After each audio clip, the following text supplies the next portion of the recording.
So I want to welcome you all to the Planning Commission here for the City of San Jose, and we're going to start with a salute to the flag. I pledge allegiance to the flag of the United States of America and to the republic which stands one nation under God, indivisible, with liberty and justice for all. Where's Vera? Wasn't she just there a second ago? Saying, where's Vera? There she is. Okay. All right, in terms of roll call, thank you.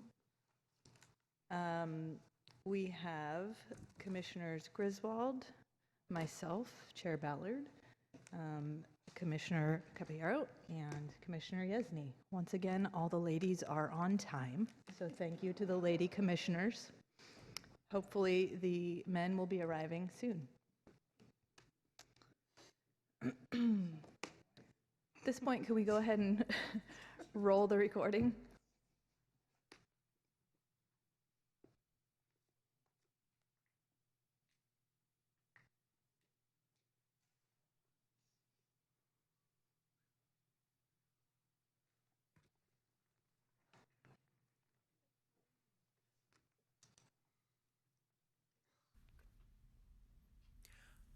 Welcome to a meeting of the San Jose Planning Commission. The following is a summary of the Planning Commission's hearing procedures. If you want to address the Commission, please fill out a speaker card located on the table near the audiovisual technician and deposit the completed card in the basket.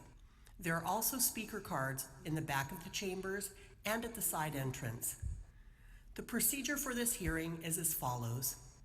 After the staff report, applicants and appellants may make a 5-minute presentation. The chair will call out names on the submitted speaker cards in the order received. As your name is called, please line up in front of the microphone at the front of the chamber.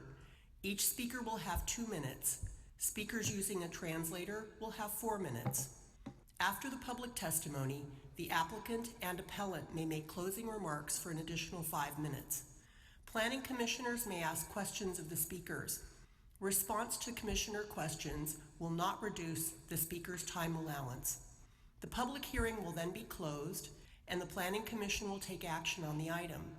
The Planning Commission may request staff to respond to the public testimony, ask staff questions, and discuss the item. If you challenge these land use decisions in court, you may be limited to raising only those issues you or someone else raised at this public hearing or in written correspondence delivered to the city at or prior to the public hearing. The Planning Commission's action on rezonings, pre-zonings, general plan amendments, and code amendments is only advisory to the City Council. The City Council will hold public hearings on these items. Section 20.120.400 of the Municipal Code provides the procedures for legal protests to the City Council on rezonings and pre-zonings.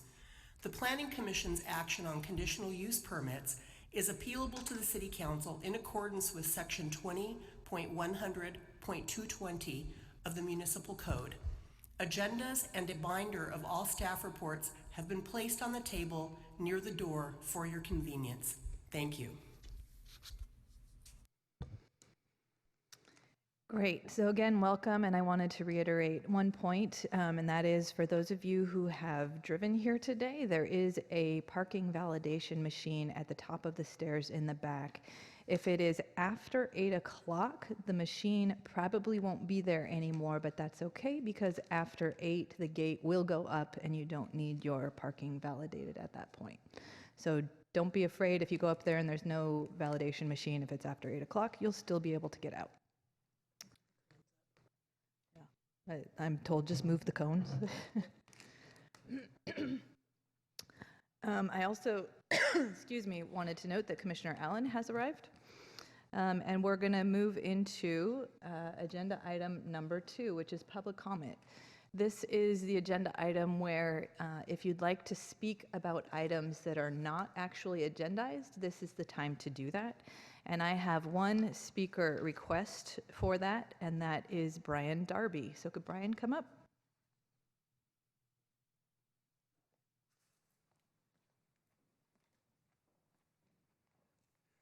Thank you very much.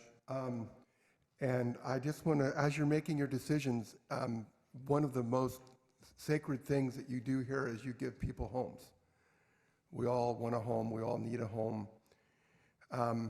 And as our city grows and you're making land use decisions, remember that there are people, and I'm sure you do, remember that there are people in those decisions that are affected positively and negatively, or and I would really ask you to listen, and I'm sure you do, listen strongly and carefully to the concerns and to the all the people involved on your decisions. I want to thank you for your service. It's not easy. You're not paid to be here. And I'm sure you get a lot of grief over emails. I know you've gotten some from me. And I appreciate the new recording. It was really easy to listen to. Thank you. Have a good day. Thank you. So moving on to agenda item number 3, which is deferrals and removals from the calendar. Is there anything to update here from staff? Thank you, Chair. Sylvia Doe with Planning, Building, and Code Enforcement. Staff does not have any updates for this item. Great. So then, do we need to make a motion on this? Number 3, last week I think we were told we would. Okay. Then moving on to the consent calendar. Are there any comments on the consent calendar? Anyone want to pull something? Staff does not have any additional comments regarding the consent calendar, but did want to acknowledge a handout that we provided prior to the hearing for item 4B. It's a correspondence between Commissioner Yesney and staff regarding the city's overall tree replacement ratios in relation to the general plan policy. Thank you.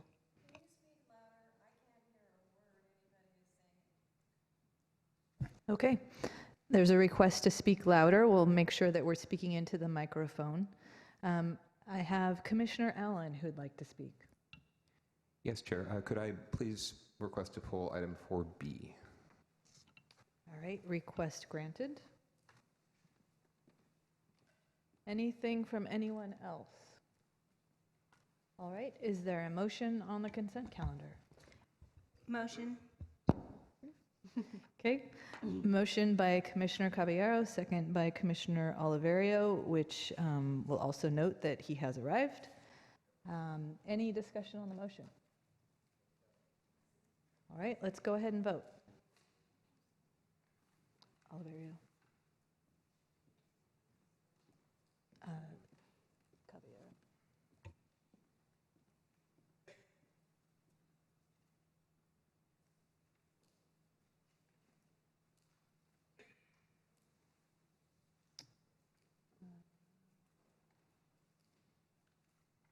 Has everyone voted?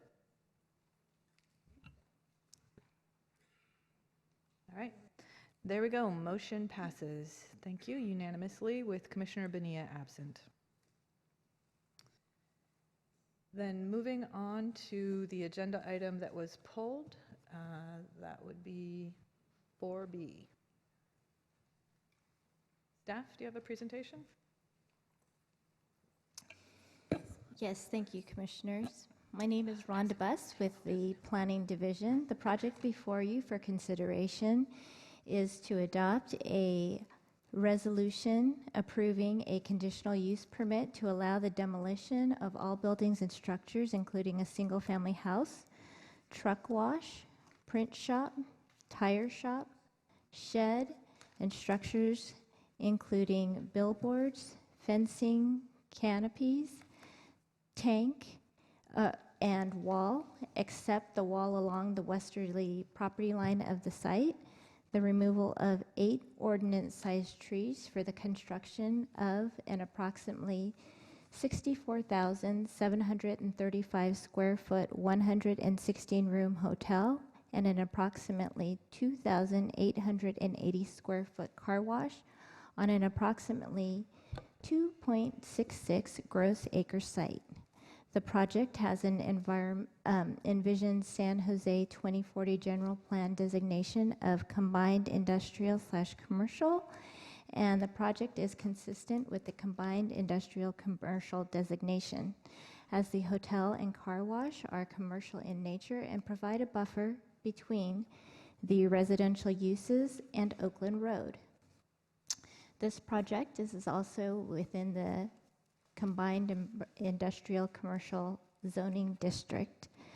The project is located on the southwest corner of Oakland Road and Horning Street. The site consists of 4 lots. A parcel map that is to combine all 4 lots and reconfigure the site into 2 lots is a project condition of approval. The subject site is currently developed with a number of existing uses that were cited earlier, and a 6-foot tall concrete masonry wall along the western perimeter of the site.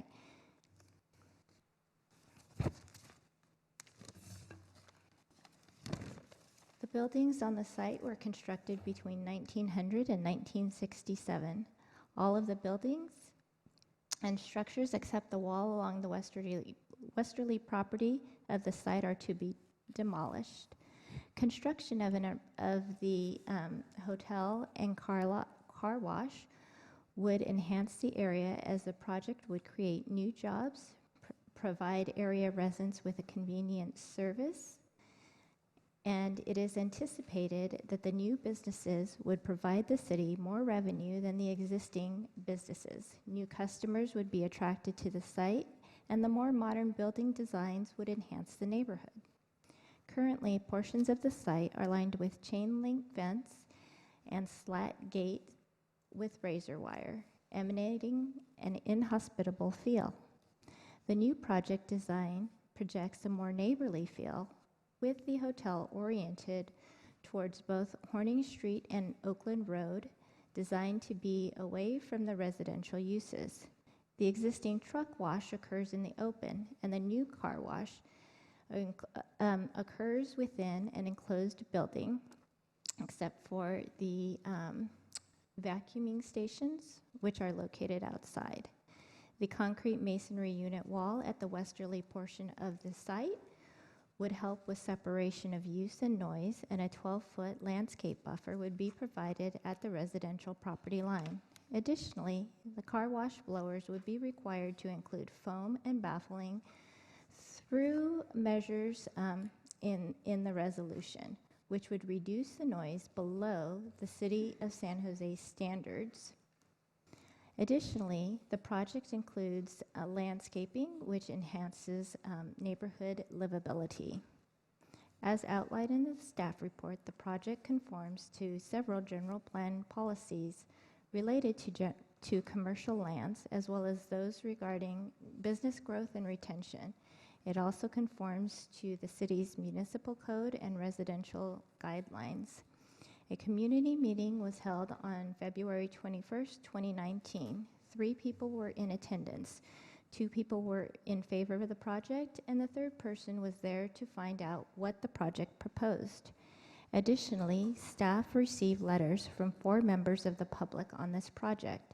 1 letter was received in support of the project. 2 letters were opposed to the project, and 1 was a letter of inquiry. Comments on the project included concerns regarding traffic congestion, and another comment indicated that the member of the public was in favor of the car wash if it was for members of the public, not necessarily industrial uses. To address the traffic concerns, a local transportation analysis was reviewed by the city's traffic team, and measures such as lengthening the left turn pocket, providing a new signal, and traffic impact fees are to be paid as project conditions, and a determination of negative declaration can be made with respect to transportation impact. This concludes the staff report. Thank you, staff. If the applicant is present, would they like to come down for 5 minutes?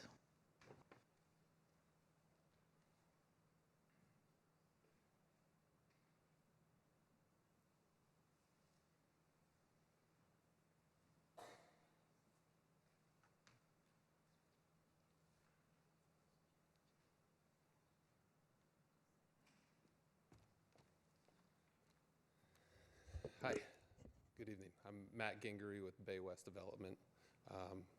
We weren't prepared to show anything tonight, but I'm happy to answer any questions that you all have. Thanks.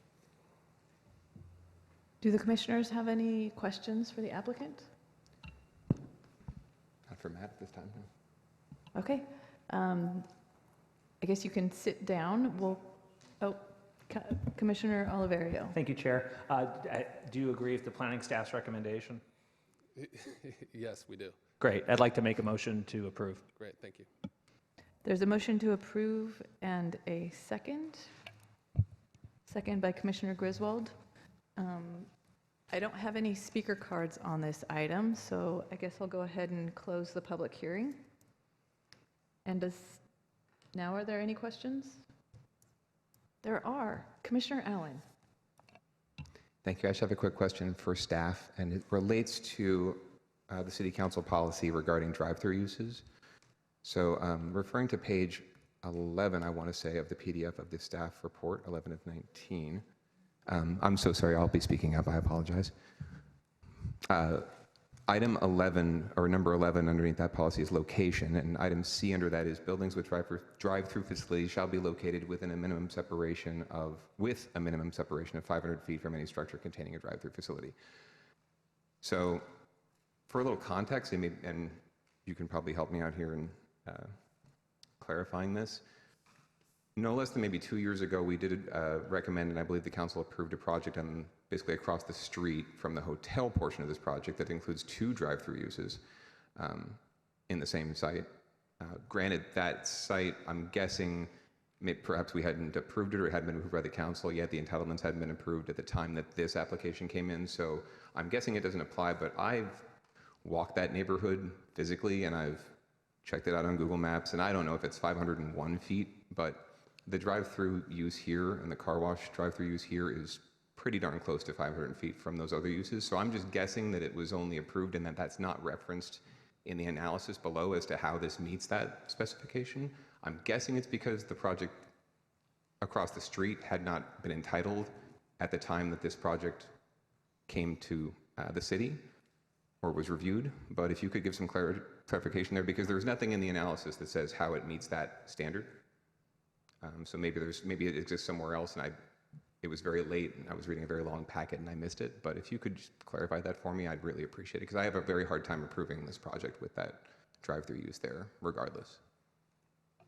Right, thank you, Commissioner. So the policy indicates that there should be a 500-foot radius kind of around the drive-through uses, and that there should be separation there, and that is acknowledged. However, the intent of the drive-through policy we felt was met in that the design around the hotel and car wash helped to provide a buffer between the residential uses.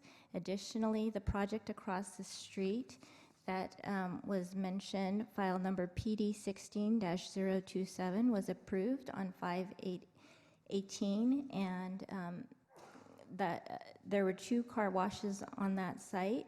So because there were 2 car washes approved there, and because this project was directly across the street, it was felt that there would be it was reasonable to bring this before you for consideration. I'm sorry to interrupt, but is there some sort of concern that the city has that there's a market inefficiency for car washes in this neighborhood? Because I'm not seeing it. So I'm just curious how that rationale is used and how we can make overriding considerations based on the fact that there's not going to be 3 drive-throughs or 3 car washes, whichever you want to call them, in the same 500-foot radius, basically, or block radius, in a neighborhood that's already pretty impacted and could use, other services. Thank you, Commissioner. So to clarify, the approved project across the street from this proposed one proposes 2 drive-throughs, only one of which is a car wash, the other of which is incidental to a restaurant. Yes, while this project is within 500 feet of approved and entitled other drive-through uses, staff was balancing, again, the intent of the drive-through policy and felt that given site constraints and other site design measures to address those potentially nuisance or incompatible issues, we felt like those issues have been addressed, again, through site design or operationally through permit conditions. So therefore, that is why, while it doesn't meet the literal number outlined in the policy, staff is still comfortable in recommending approval of the proposed car wash. Okay, and thank you. I do appreciate the analysis there. It would have been great to see that in the staff report. There's nothing at all that addresses that particular item, and that might have clarified things. I'm still not comfortable supporting the motion, but I do really respect your take, and thank you for giving it to us tonight. And I apologize to everyone who's here for the later item. I don't want to belabor the time we're all going to be here, but I think it's important to make sure that we follow the policies that we set. Thank you. Are there any further questions from my fellow commissioners? With that, then, does anyone want to, do you want to speak to your motion? No, thank you. I think the staff recommendation and explanation was proficient, and the applicant, I think, is improving the site quite a bit. And so I'll stay with the motion. Thank you, Chair. And Commissioner Griswold, would you like to speak to your second? No, I think it's been covered. Great. Let's go ahead and vote by light.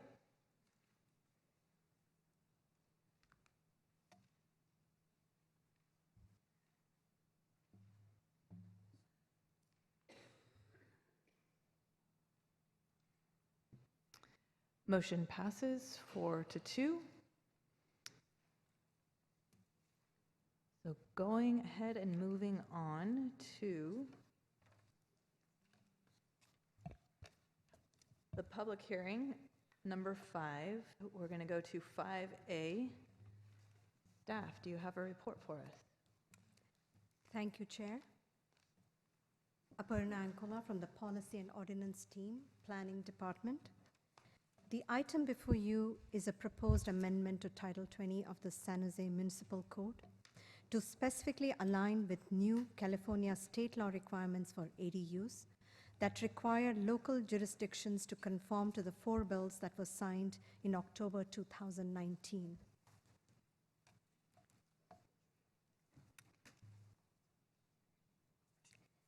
Cities are required to update the zoning ordinance provisions for ADUs, primarily to eliminate minimum lot size, eliminate replacement of parking spaces for an existing garage or carport converted to ADUs, increase the maximum size of attached ADUs, limit the city's ability to apply rear yard coverage, and allow ADUs in existing areas of duplexes and multifamily buildings with at least 1 attached ADU and maximum 2 attached ADUs. A local agency cannot establish a maximum square footage that is less than 850 square feet for a 1-bedroom and 1,000 square feet for 2 bedrooms. And a detached unit cannot exceed 1,200 square feet per the state mandate. Junior ADU shall be allowed on single-family lots and may include an additional detached ADU. State law further requires that ADUs must be rented for a minimum period of 30 days or more. So this summarizes the state law mandatory requirements. Staff proposes to create a new Part 4.5 and repeal the existing section to consolidate all ADU-related provisions. For lots 9,000 and less, a maximum area of up to 1,000 square feet will be allowed, and for lots larger than 9,000 square feet, up to 1,200 square feet will be allowed. 2 bedrooms and 2 bathrooms will be allowed on all unit sizes. Staff recommends retaining the 40% rear yard coverage restriction to address neighborhood compatibility, with a new exception that the rear yard coverage limitation may not exceed in an ADU that is less than 800 square feet, as required by state law. A second-story ADU rear and side setback will be lowered from 5 feet to 4 feet, and this ordinance eliminates the requirement for a discretionary permit for properties listed on the Historic Resources Inventory in conformance with state law and in compliance with new objective standards. Staff also recommends including smaller junior accessory dwelling units up to a maximum size of 500 square feet situated within single-family dwellings, but which will require owner occupancy and deed restrictions as mandated by state law. It may be allowed in conjunction with a detached ADU limited to 800 square feet with a maximum height of 16 feet. State provisions also require cities to allow construction of ADUs on duplex and multifamily properties in existing underutilized areas within the same footprint, with at least 1 attached ADU and a maximum of 2 detached ADUs on a multifamily lot per the state law mandate. Accessory dwelling units will be required to meet all program provisions set forth by the building department that may waive current code provisions, and this program will be forthcoming in 2020. Other changes may include amending sections to not allow incidental transient occupancy in ADUs as required by state law, and also expanding the existing side setback exception to ADU additions. This ordinance would further eliminate replacement parking for a garage or carport that is converted or demolished as part of an ADU to further align with state law. It would amend the definition of ADUs and also add new definition for junior ADU.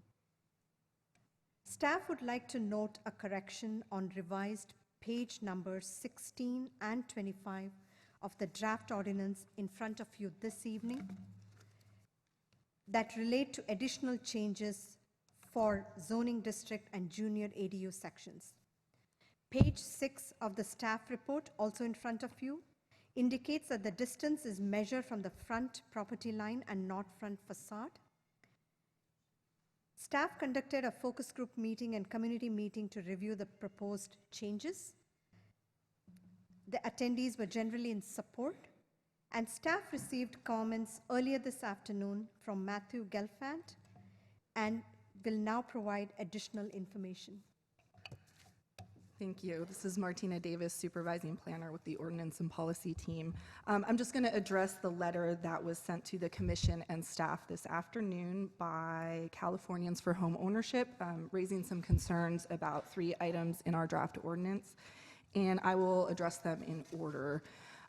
So the first concern raised is that, the letter states that the state law provisions under Section E, it's Government Code Section 65852.2, if anyone wants to look it up, that the city is not able to subject ADUs that are authorized under this section to any additional provisions.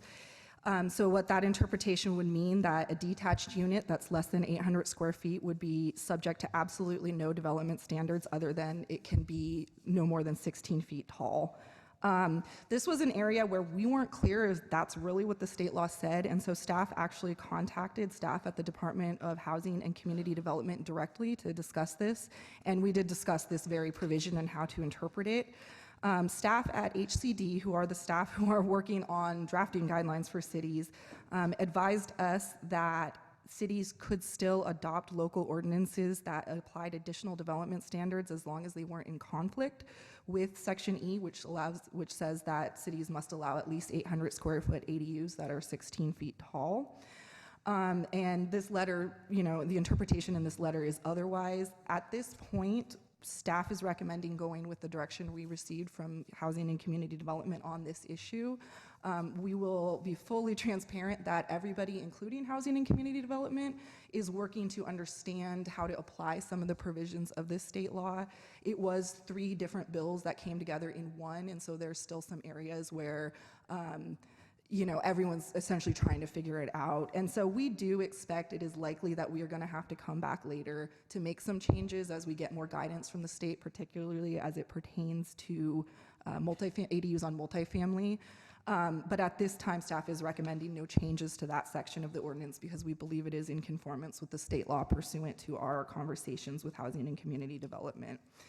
Their next comment is that zoning ordinance section 2030-460A purports to apply additional development standards for ADUs in certain residential zones, which would be in reference to the section that says ADUs in plan development zones need to meet the development standards of the plan development zoning district.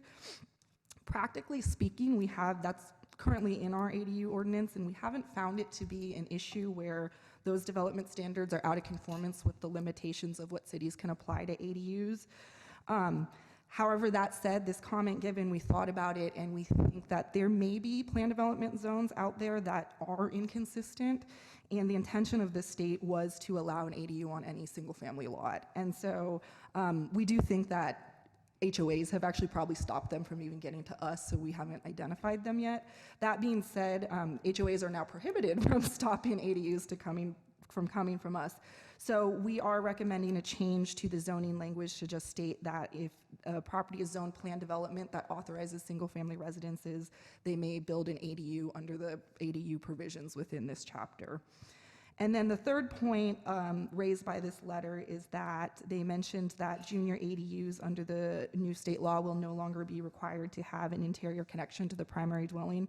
That is correct. That is something we missed in the change to state law. So we are recommending an amendment to that section of the zoning ordinance to specify that junior ADU may have an interior connection, but it's not required, which is consistent with the state law.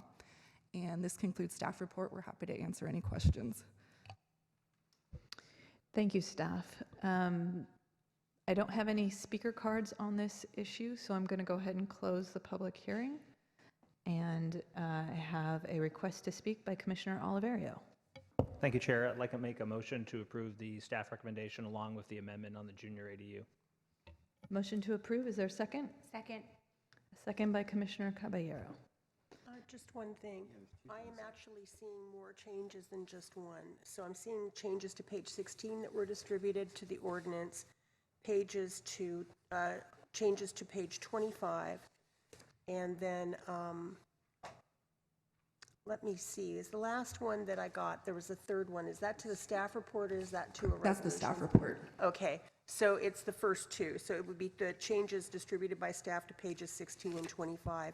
And if that could be reflected in the minutes to the synopsis of the meeting, that would be great.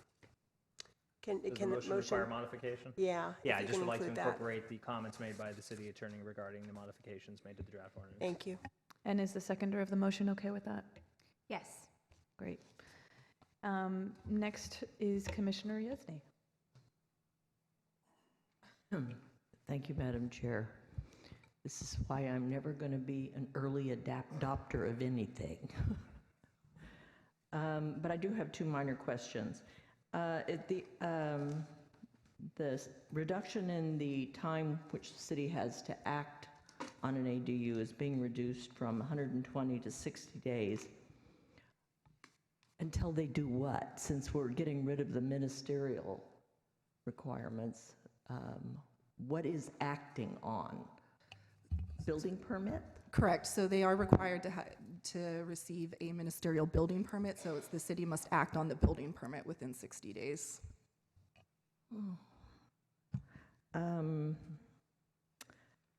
The impact fees that the city may not collect, does that include park fees?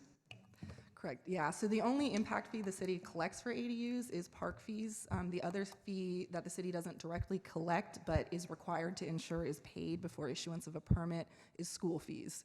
And so this would actually apply to both of those for units under 750 square feet. Thank you. Commissioner Griswold. I have a number of questions about the language, and I apologize. I should have emailed earlier, but I just did not have time this week to do so. But I have been looking at ADU language very carefully because I was considering one and have realized there's a bunch of different things in our ordinance that I think make it quite difficult to actually construct one of these things. So just, I guess I'll go through my points sort of one by one. For section J1 on page 20, I think it is the conversion of existing accessory buildings. I had a question sort of in general about lot lines and setbacks and whether a zero lot line, a number of garages are on zero lot lines, whether those could ever meet the current building and fire code requirements. So I'll note that the requirement that the city cannot require additional setbacks for an ADU that's converted from a detached garage that's actually a state law requirement, so we don't have an option to not adopt that. It, in a short, does not really meet its fire code. Fire wants 3 feet from the nearest point of the structure, so that would include eaves. And so the process for that would be to apply for a variance through the fire department to show that you're achieving the same level of fire safety through alternate means. So typically that means sprinklers. So they are built with less than 3-foot setbacks. It does add to the cost. So if the 3-foot setback is sufficient for the fire department, why are we requiring 4 feet? The 4 feet is measured to the building wall, and that includes up to a 1-foot eave overhang. So that is consistent with what the fire department requires. But it sounds to me that 3 feet would be sufficient. That's from the eave, from the edge of the eave. So we are consistent with the fire department requirements. I mean, to that point, if someone did not want to do an eave on their house, on their ADU, sure, yeah, 3 feet would be consistent.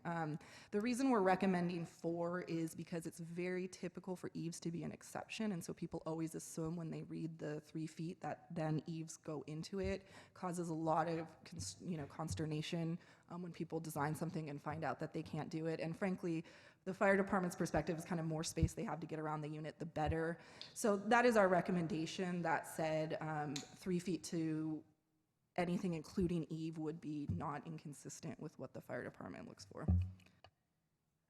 And then that would be more consistent with what the detached structures would have, sort of more generally, it's 3 feet? So detached garages are actually typically have less. Because they're not occupied structures, they are not required to have the same level of fire protection. And so very often when you're converting a detached garage to an ADU, you're starting at a less than 3-foot setback. It's actually not very common in older neighborhoods to have even a 3-foot setback to your garage. I'll also note what we found in practice is that, if you have a detached garage, chances are it's an older structure and it's not actually designed to be used as a dwelling structure. And when you start looking at the foundation and the structural and whatnot, generally we find those to be rebuilds, not quite so much conversions, which is in no way a city requirement. It's just when people pencil it out, they realize that it's cheaper to rebuild it. So we see that a lot more often than we see actual just flat conversions of structures. So on the point about the garages and additions to sort of non-conforming setbacks, and so many lots in San Jose are so narrow, and so the side setbacks in particular are difficult to work with, and especially when you have garages at the back and you're having to jog your driveway in, or maybe if you're, I guess, converting a garage, you don't need to jog your driveway in. But the 150-foot that you can add to, I think it's under section 20.30.310 on page 16, that you would be able to add to a non-conforming side setback as long as you're not adding more than 150 square feet in area. And that requirement doesn't seem to me to make a lot of sense to me, because you could be adding, for example, 1 foot in the rear on your non-conforming setback and then adding the remainder to the side of the property, which has nothing to do with your setback. And then you're adding in a 150 square foot limit, which just makes design very difficult. Yeah, so how that section actually works is it is only in reference to the side setback for older lots that are narrower. And it's 150 square feet that encroaches within that side setback. And so typically when you have an encroachment into the side setback, you're only encroaching 1 foot or 2 to match the existing encroachment. So it's 1 foot or 2 times the length of the encroachment usually. So it's very hard to actually exceed that 150 square foot limitation for what is allowed to encroach into the side setback. So that's it's not the whole addition that's limited to 150, it's just the area of encroachment. Got it. So in practice, yeah, I don't think I've ever seen anyone who's able to physically fit more than that 150 square foot encroachment. Not that many lots are even 150 feet deep, yeah. or 150 feet long. So if that's what the intention of that statement is, I would recommend that we add some sort of clarifying language that or 150 square feet within the encroachment area or something like that, because I read that a number of times and never picked that up when I was looking at doing my own ADU. The other question I had was about the historic resource design standards, and I was trying to look up the statute to look at the notwithstanding language. I just got the letter and pulled up the statute, but the statute seems pretty clear, and that it's notwithstanding the design standards or whatever that you could whatever constraints the city can put forward. And so we have to look at the actual language of the statute as our guide, not what HCD is. It might tell us that how they're interpreting it, but if the statute says notwithstanding, then it seems that that's an issue for the ordinance. But whether the commission decides to take that issue up or not, on the historic resource design standards, I was concerned about the requirement that the building materials and design has to be different than the historic building, no matter how small the addition could be, because that seems like you're imposing what could look really odd in some circumstances. Like I understand that we don't want to be creating a false sense of history, but maybe staff could speak to that.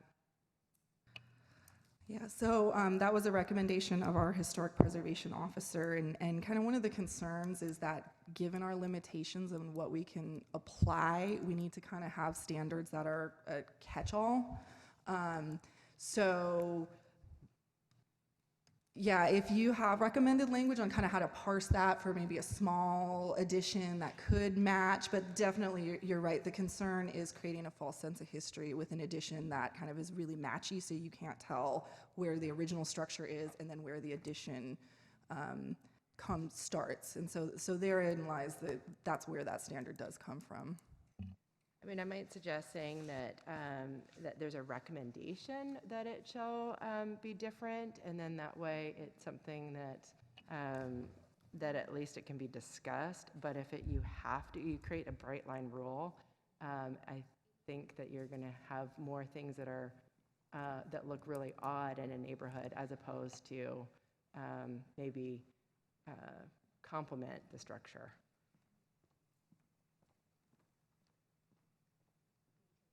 I'm on page 22, and it's under number 1C, which requires that the roof line and materials of the attached accessory dwelling unit shall be differentiated from the primary dwelling. And part of this requirement also comes from the Secretary of Interior Standards. So the intent is to differentiate the two structures, but we could certainly, instead of shall, we could say it may be differentiated. So that gives more flexibility.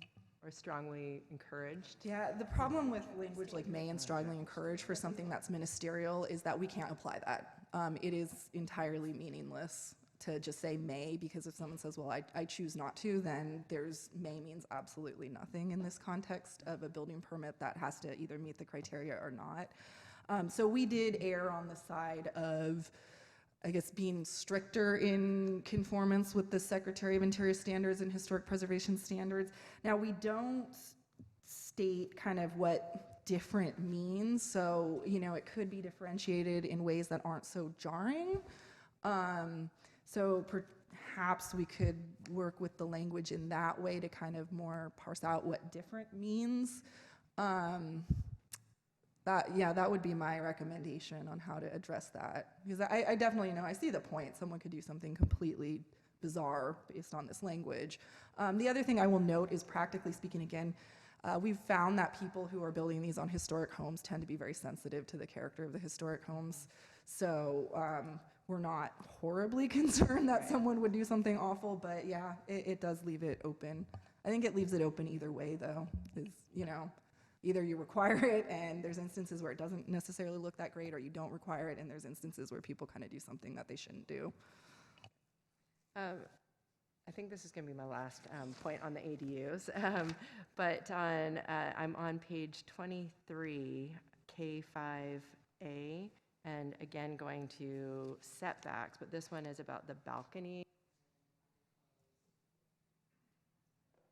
stairs, and that they have to be a minimum of 15 feet from the rear setback.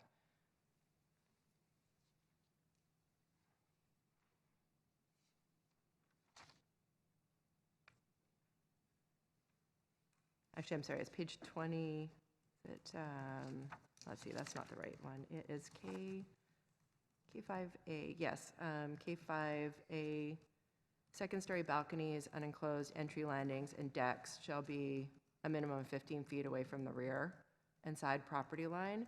And I'm wondering how a person would construct an outside entrance to a second story balcony, where that would go. If you have to be 15 feet from the property line, how do you get a staircase going up to that unit anywhere outside of the building? So this condition only refers to unenclosed entry landings. So we did review this particular issue with the permit center too. So the stairs would be allowed within that 15 feet, but it landing that has to be within the 15 feet. So would that be the top of the stairs? Yes. Or, okay. That's the entry landing, yes. So you would basically have stairs and then a door immediately there? You wouldn't be able to have even any sort of landing before you get into the door? So the 15 foot is from the property line. So we would have, when we measure the 15 feet, then we would come to the landing and then we could possibly have the door along that landing space. Is there any reason to require that? Because it does seem to, again, just put additional design constraints on people that, unless there's a reason to do so for fire or health and welfare, safety. So this also came from the privacy concerns. So the other two sites which are nearest to the property lines, they do have a sill height of 5 feet on two of the sites. So the remaining side, which is sort of facing towards the interior of the rear yard, we were trying to eliminate any potential privacy concerns, and therefore we moved the entry landing towards the interior of the site. The stairs do not actually provide space, which is more of a landing space, but then if there is an entry point, we wanted that to be further set from the property line to eliminate those privacy concerns. But aren't there windows and other, if you're on the steps, does it matter whether you're enclosed, you're on an open porch, or whether you're enclosed in entry, or whether you're looking through a window? So these items only refer to which are unenclosed. So if it is an enclosed face, then there is really no concern. They could be closer than the 15 feet. But if it's an unenclosed entry landing, then they would have to set it back.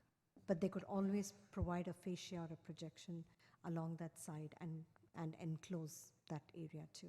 Yeah. So they have a choice to move it closer at that point. Yeah, and to state it, I guess, a little more simply, is that the concern, and we've heard this very strongly from community members, is that every single time someone goes in and out of the ADU, if you build the stairs on the neighbor's side, you're walking up and down, like, directly right next to potentially two of your neighbors' backyards. And so enclosing it, you wouldn't be allowed to have windows that are under a 5-foot sill height if you enclosed it. That does provide a measure of privacy, and so the neighbor and the person living in the ADU aren't staring at each other from backyard to unit every single time someone walks up and down the stairs into their unit.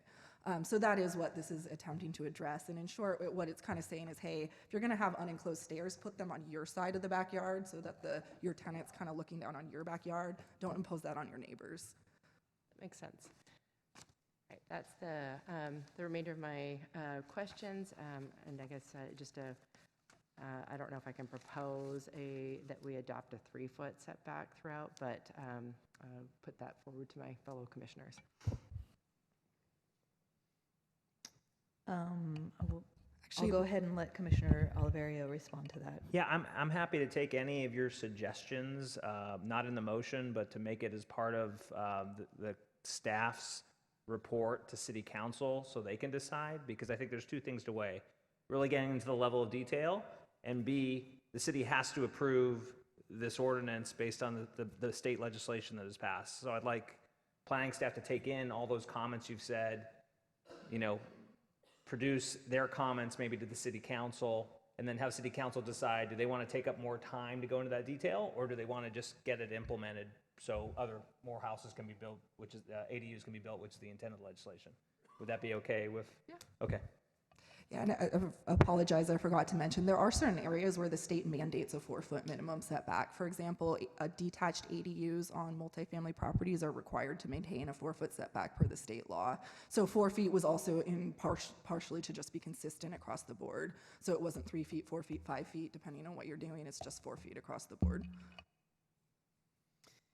Thank you. Next up is Commissioner Allen. Thank you, Chair. I just had a quick question. It was proposed by a member of the public via email, and it made sense to me to inquire about it. By my read of the ordinance and the changes to the code, ADUs or junior ADUs would not be allowable on any sort of mixed use or commercial site unless it was zoned for a single family home and just happened to have or had a general plan designation of mixed use or one of these. Junior ADUs would be allowed only on single-family lots. Okay. The question was that the member of the public had was in a situation where there's a multifamily, let's say there's a multifamily residence and perhaps a convenience store of some sort on the same lot. Would that preclude the multifamily property owner from building an ADU on the multifamily property side of the lot, if it was the same lot? So if they were separate structures? Correct. Separate structures, same lot. Could an ADU be built an accessory dwelling unit to the multifamily dwelling in any kind of circumstance? Just curious. I guess it gets to a larger point of is there a way that, maybe putting a suggestion forth to the City Council per Commissioner Oliverio's suggestion, that we might look at allowing ADUs on even that's a good point, size. And I think that goes in part to the kind of some of the areas where the state law is very, very, very unclear on how to implement this for ADUs for multifamily. Okay. That's a great question. As thinking through all of the scenarios in which a multifamily property might exist, the state law certainly does not provide for any guidance on any of that. So, I would say that the way that it's been interpreted thus far is it says mixed use zoning, but it does reference multifamily properties only, but that is a good nuance that we'll need to consider. Okay, yeah, to Commissioner Oliverio's point, I'm not going to ask that we make an amendment tonight or forward that to the council, but if you could forward that in the staff report as a question, I think that'd be really appropriate. And I thank the member of the public, he knows who he is, he's probably watching, for the question. And thank you for the time. Martina, I have a question for you. So a lot of times we get these state ordinances that pass and they're not consistent with each other, they conflict, it's unclear. Have we, usually what ends up happening is they do some kind of cleanup legislation the next year to sort of make it all clear. Have you heard of they're talking about doing that on these 3 IDU bills? Absolutely. Okay. HCD, I've already heard that the Assembly Member's Office who drafted the bulk of this bill is planning cleanup items, and HCD is creating a list, in part from conversations from cities like us, on items they're going to suggest get included in the cleanup items. So come next year, we do expect, definitely to see revised state law again. For example, there's one area where the state law says may shall. Is it may or shall? Great question. They'll have to fix that. The answer is it's shall, and that doesn't come into effect until 2025, so we don't have to worry about it. But we fully expect changes, and then we're expecting HCD to provide guidance on some of these areas that are unclear for what cities to do in the coming year before the official amendments are adopted. So we'll be back on this again. Oh, yes. And not per state law changes, we may want to be doing other things on our own as well to loosen it up. So, okay. Yeah, we fully expect as we implement this, we're going to get a lot of feedback from our permit center on this could use clarification, this isn't working, and we'll be back. All right, seeing no further requests to speak, I want to ask one final time. Does anyone want to say anything further on the motion on the floor? And does the maker of the motion or the seconder wish to speak to the motion? All right, let's go ahead and vote by light.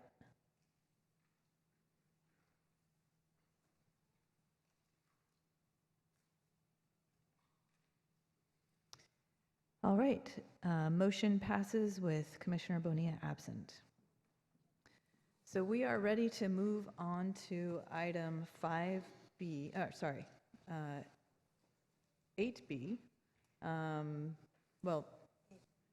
8A, sorry.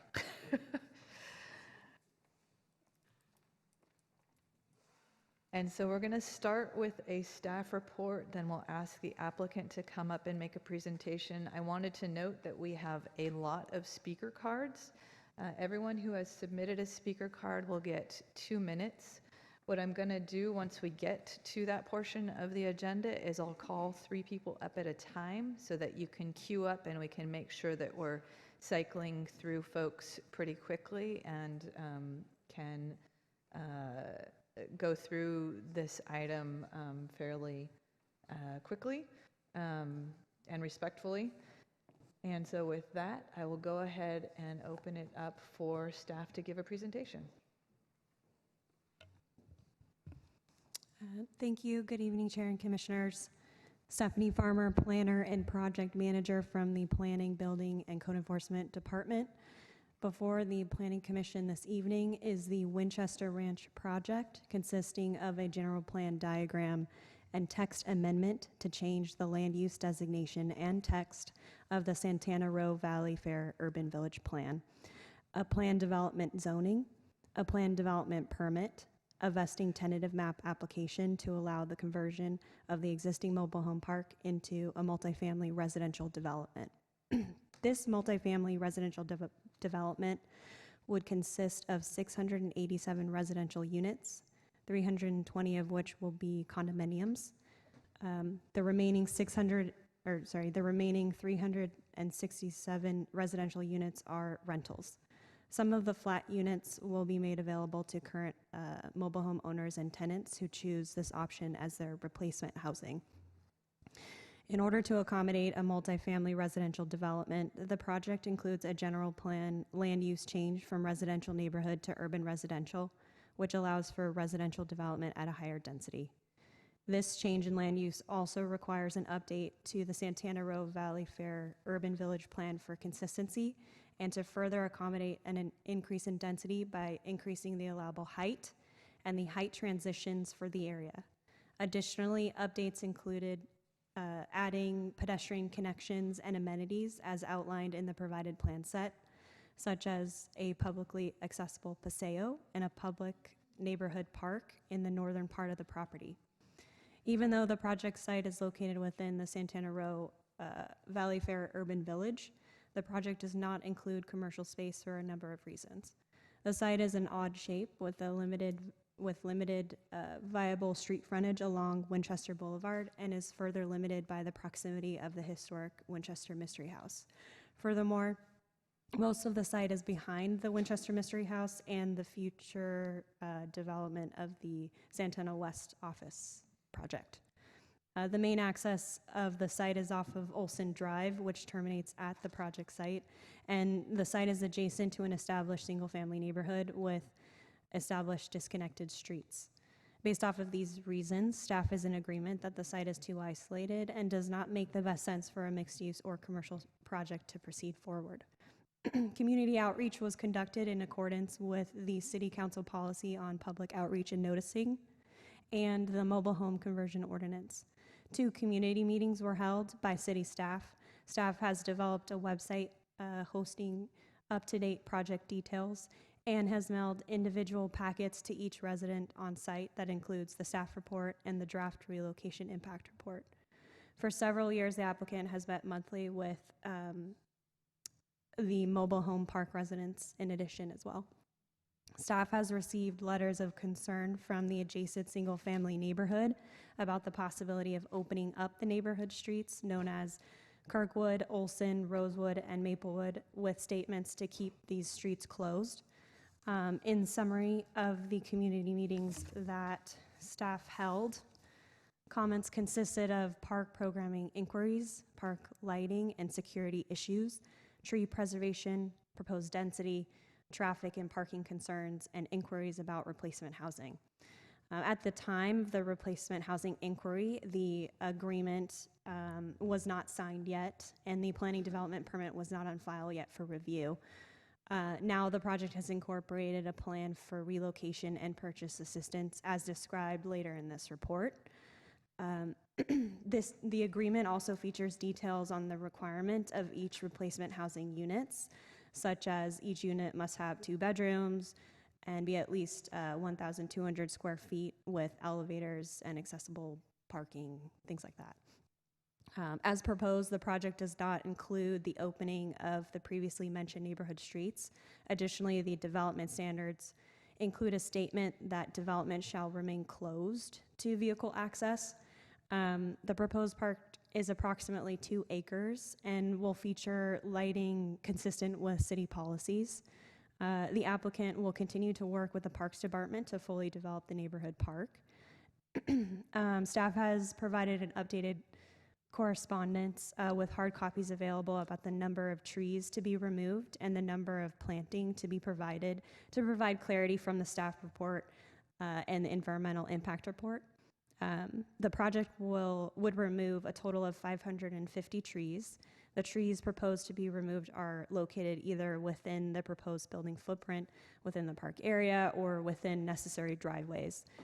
Staff notes that the project will be preserving 11 large trees only, with several of them being located close to the Winchester Mystery House, including 1 large cork oak tree close to Winchester Boulevard. The EIR identifies that 1,022 trees at the size of 15 gallon is required to be replanted. Pursuant to the project landscaping plan, a total of 439 trees at the size of 15 gallon and 426 at the size of at least 24-inch box trees for a grand total of 865 trees will be replanted on site. Standard city replacement ratios allows projects to incorporate a 24-inch box tree to serve as 2 15-gallon trees, and therefore the replacement provided is consistent with city tree replacement ratios. The project complies with the proposed density requirements of the Urban Village Plan, in addition to the development standards related to height.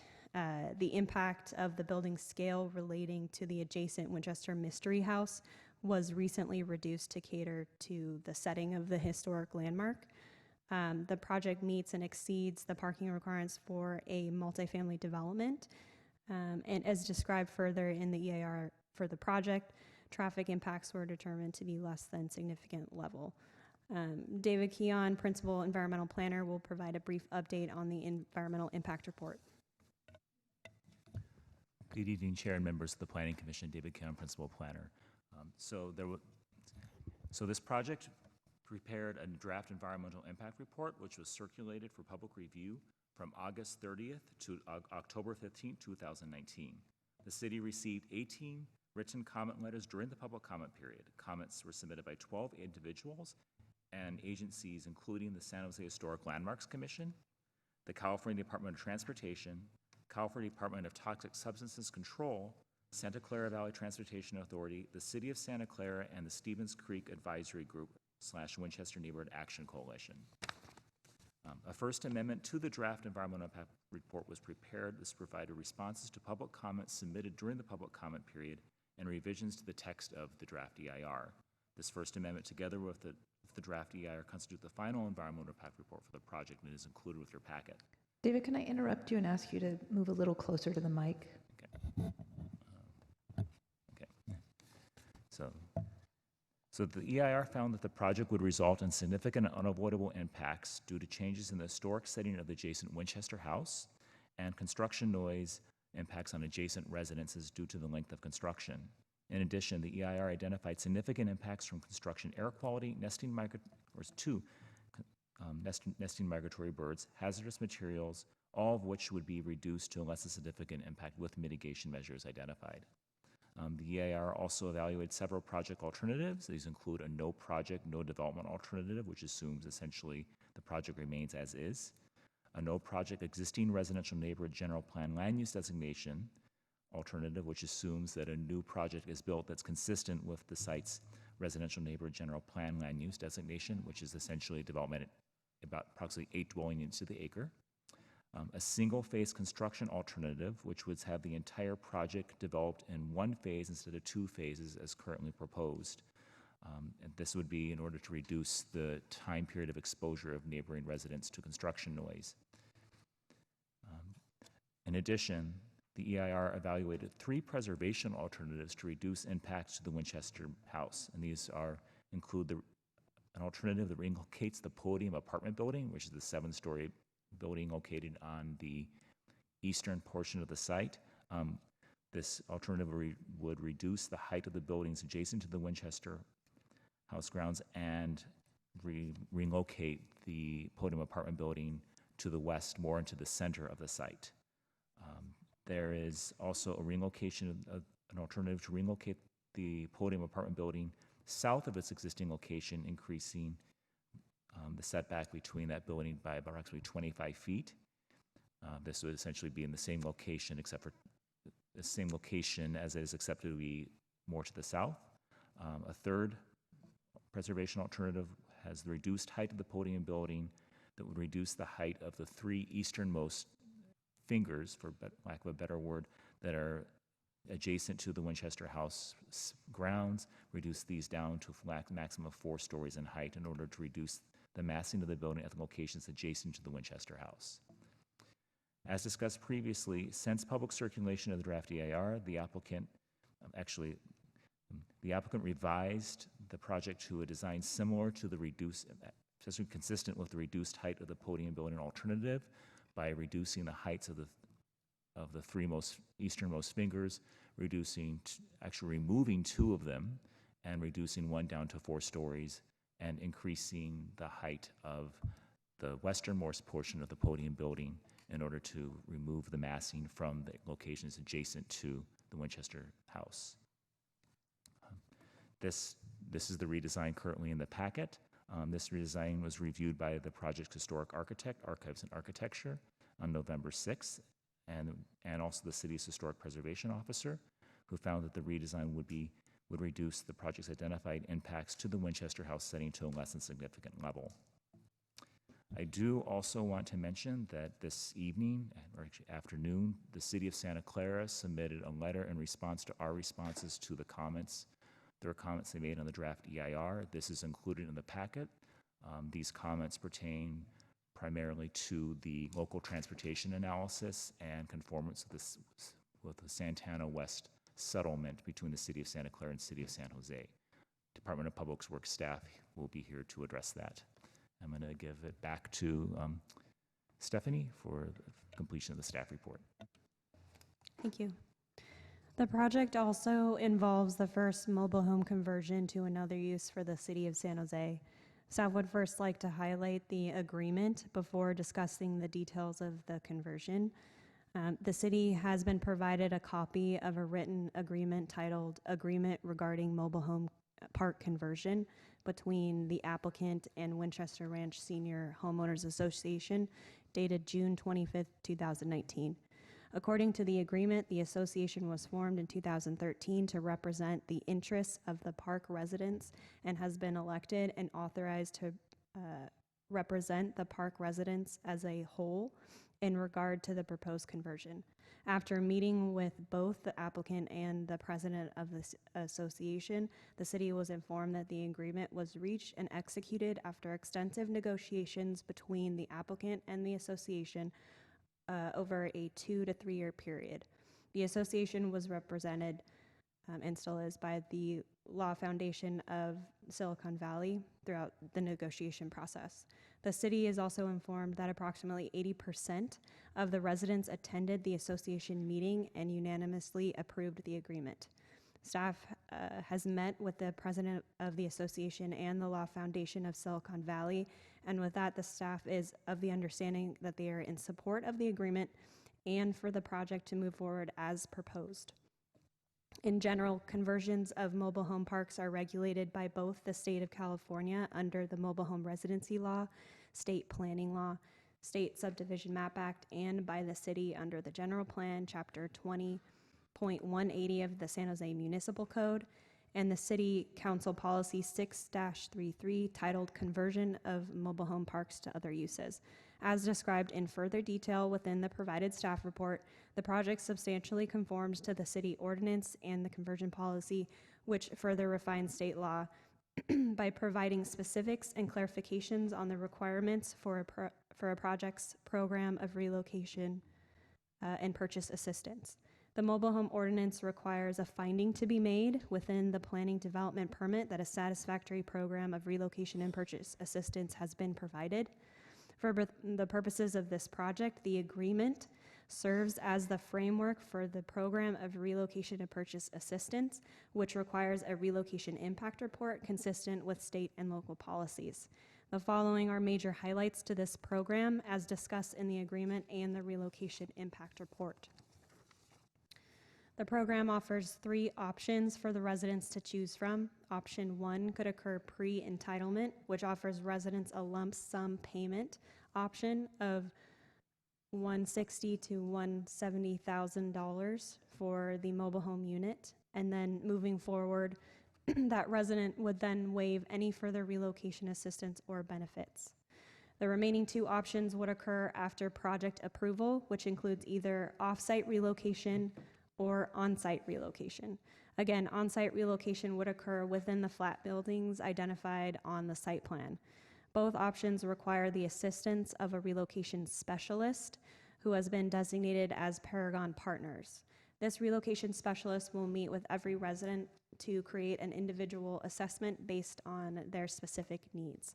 For those who choose off-site relocation, resident packages would include replacement housing, the in-place value of the mobile home, a lump sum rent subsidy for 24 months, moving assistance, and the provisions of any necessary accessibility improvements.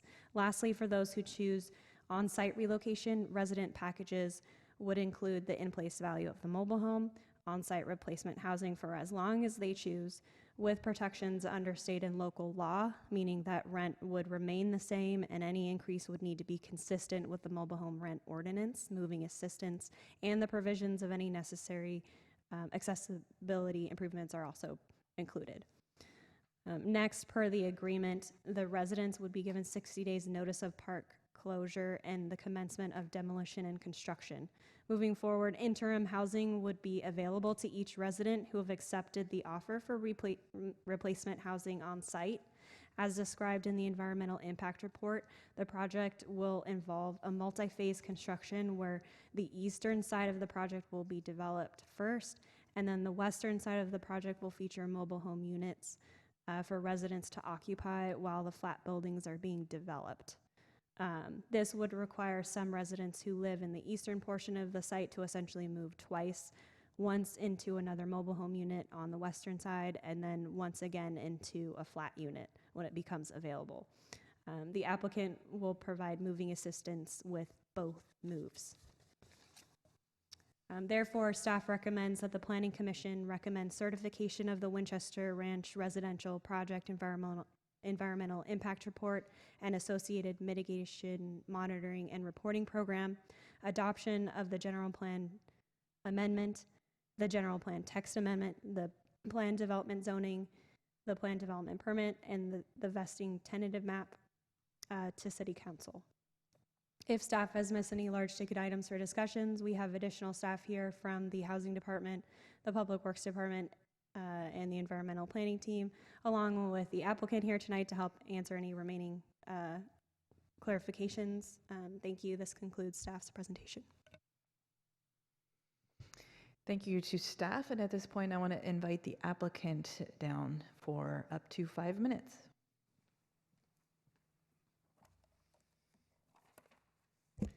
Good evening, Chair Ballard, members of the Commission. My name is Eric Schoenauer, and I represent Pulte Homes on this application. First of all, we'd like to thank city staff, the residents of the park, the Law Foundation, who represented the residents of the park, as well as the general community for working with us over many years to bring this project forward to you. We've been working cooperatively with the residents of the park, and we've worked closely with the surrounding neighborhood to bring forward this plan that will, in essence, redevelop this low-density neighborhood of 7 units to the acre to a new urban neighborhood of 44 units to the gross acre and 60 units to the net acre. The few considerations that we'd like you to consider when evaluating the project.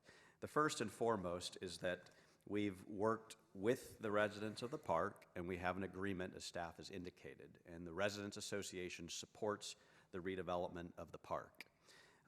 And a few of the key components of that agreement are listed on the screen and were summarized by the staff already. The most important being is that we're going above and beyond the requirements of the city or the state by providing new replacement housing on site and making this available to the residents within the park who want to stay on site and stay in the neighborhood.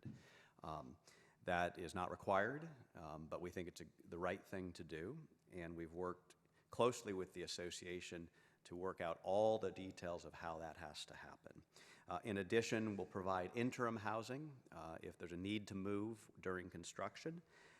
We've committed to making the new replacement housing accessible for disabled residents above and beyond what's required by law, so we'll accommodate the special needs of residents. The mobile homes will be purchased at appraised fair market value for those people who will be moving out of their home. And if people choose to move off-site or move to a new mobile home park, the developer will be providing a rental subsidy, the delta between their current rent and future rent, for 24 months. In any of these moves, they'll receive moving assistance to whatever location they're going to. And lastly, they have access to a relocation specialist to assist them in any and all of these processes and procedures that they may take advantage of.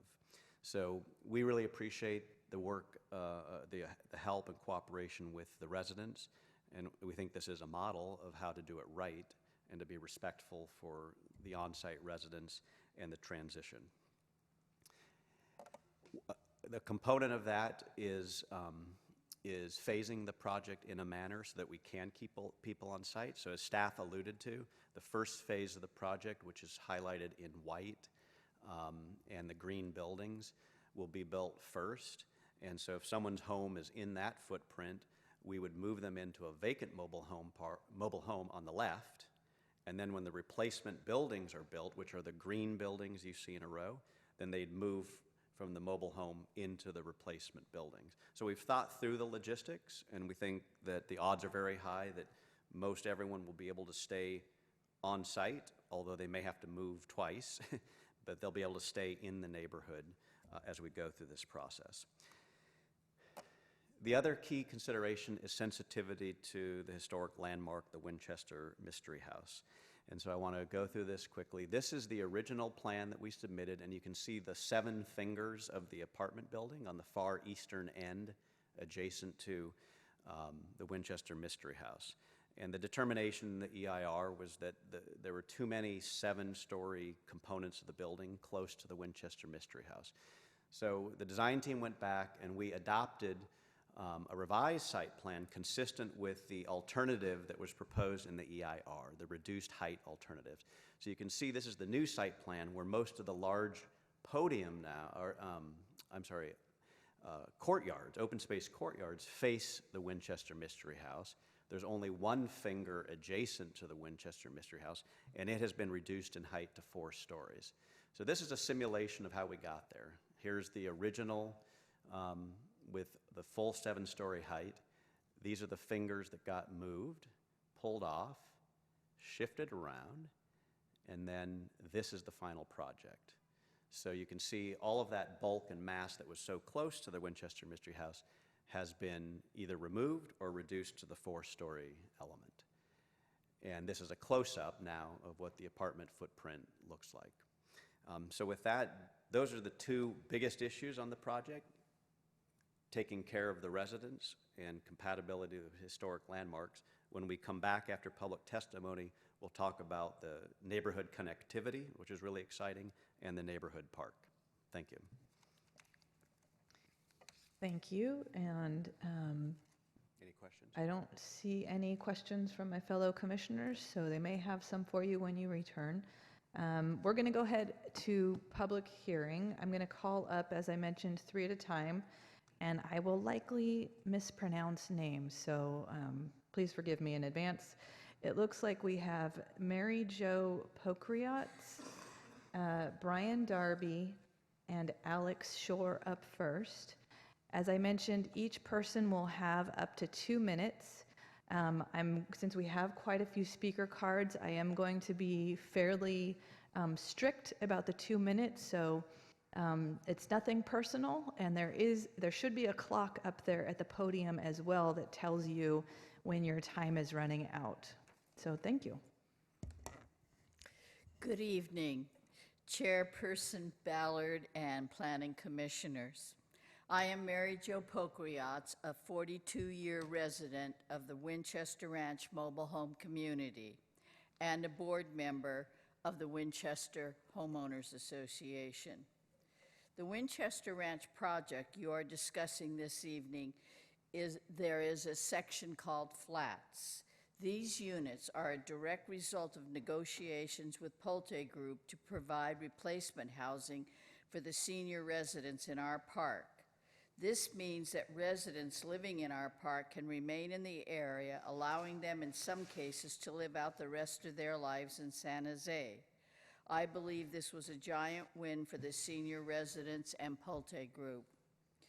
We have the Cali Ariotto LLC to thank for their original suggestion of replacement housing for us, and Pulte Group, their very strong willingness to work with us to give a positive solution to a very difficult problem for seniors who were going to be permanently displaced. I believe this type of a partnership is unique to the entire state of California. The language for these flats, as was mentioned earlier, is contained in the agreement that the residents voted on, our homeowner association, after the agreement with Pulte Group, with 100% vote of everyone that was at that meeting. We strongly urge the commissioners to approve this project and forward it to City Council. Thank you. Thank you, Mary Jo. Up next is Brian Darby. I would like to thank everybody too. When this first happened, I was thinking I'm going to have to break out the tent and find a place to stay because I can't afford to live anywhere else. I'm a teacher here and been a teacher for about 32 years now. And I would really like to thank everybody involved, the Aliottos, Pulte Homes, everybody, the staff here, the City Council, you ladies and gentlemen too. Everybody really, it didn't seem that way seven years ago. It was a lot different. And Mr. Schronauer and his group too. I really appreciate what everybody's done. I'm sorry that none of my family other than myself are still left, but this is going to honor a lot of people, and I really hope you to push it forward. And It goes to show how people can work together to solve really complex problems. And there's going to be future mobile home conversions. That's going to happen. It's sad in a way, but it's understandable given that we have to go up because we can't go out anymore, and physics is physics. And so anyways, thank you again, and happy holidays to everybody. Thank you. Alex Shore is up next, followed by Rose McDonald, Sue Norris, and Mike Sodergren. Good evening, commissioners and staff. My name is Alex Shore. I'm the executive director of Catalyze SV, speaking on behalf of the organization today. You received in your packet a report from us on a community visioning workshop that we held in September on this project, and we just wanted to explain a little bit of the story of why we got involved in this project and why we held that workshop. Part of our mission is to engage the community more in the development process in order to get more sustainable, equitable, and vibrant development built in this city.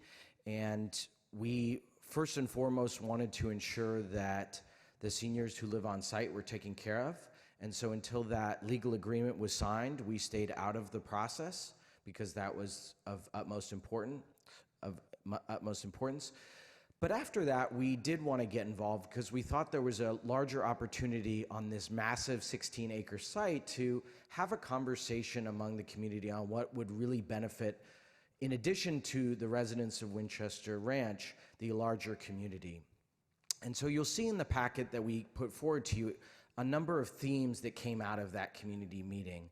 And with all due respect to city staff, who we were grateful that Housing Department and Department of Transportation staff came to that meeting, which was held on a Saturday, but there were no planning staff there. And the planning staff in their report tonight did not mention that community meeting at which 55 people attended. And we think that that feedback is just important as the feedback about height limits for Winchester Mystery House, just as important as any other feedback around the roads going in and out of this new development. And we think that the Planning Commission and the city should consider that input as they think about creating the absolute best project for this site, for this building, and this project that will be here for 50 years after it is built. So we thank you so much for your consideration of the community's perspective that Catalyze SV brought to you. Thank you. Next is Rose McDonald.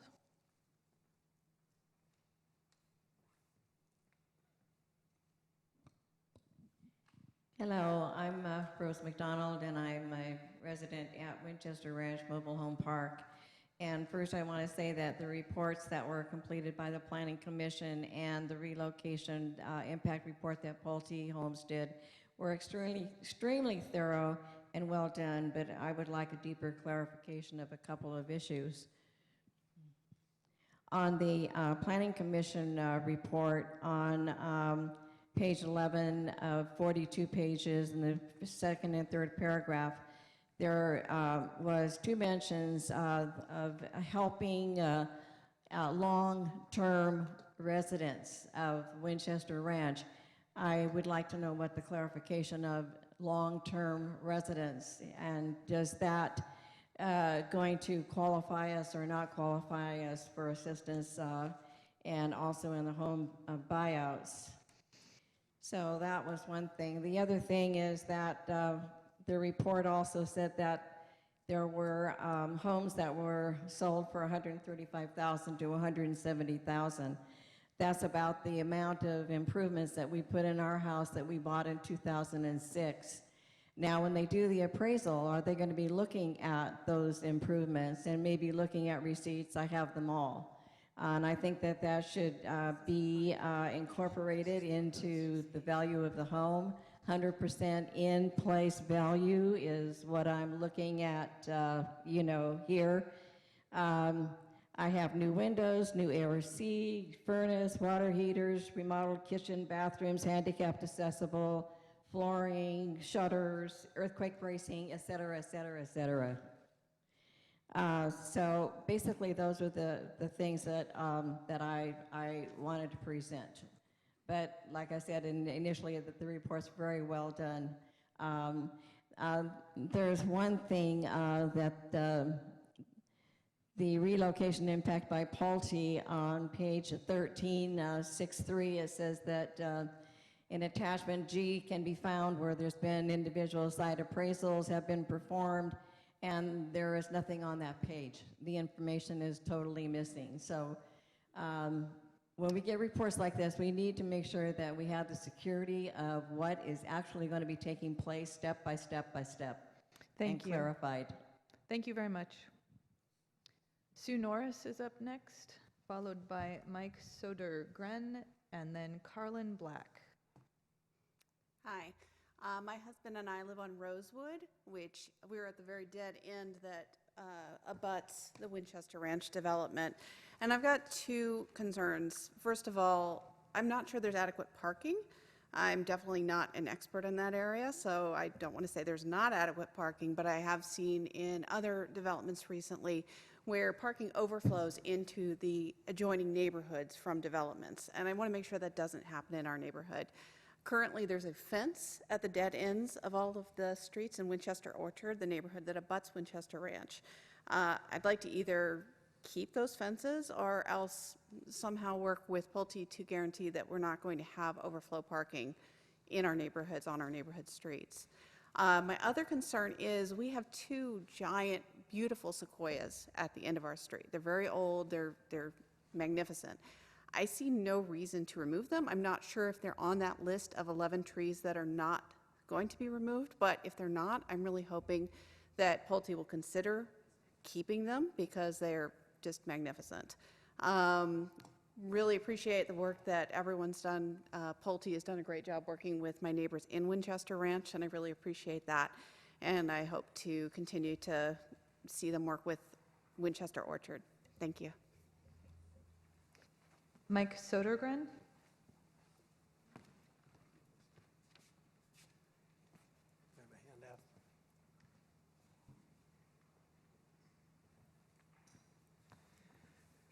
Thank you. I'm Mike Sodergren with Preservation Action Council, and we've found this developer to be a very good and credible party to talk to. They clearly respond to the community very positively when they're presented with challenges, and so hopefully in that context these comments will be considered important. 584 pages of documentation. You guys should be commended for putting that much together. At the bottom line of this is 687 residences, each with accommodation for 2 cars, are going to be located on 15 acres right behind a National Historic Landmark and also a city landmark in the Century 21 Theater. PAC San Jose is very concerned about the impact of that, all the logistics associated with that through construction and beyond. And our concern is stated eloquently within the environmental impact reports, the various environmental impact reports. We're glad that the developer listened to comments about reducing the podium size of the height of the apartment podium.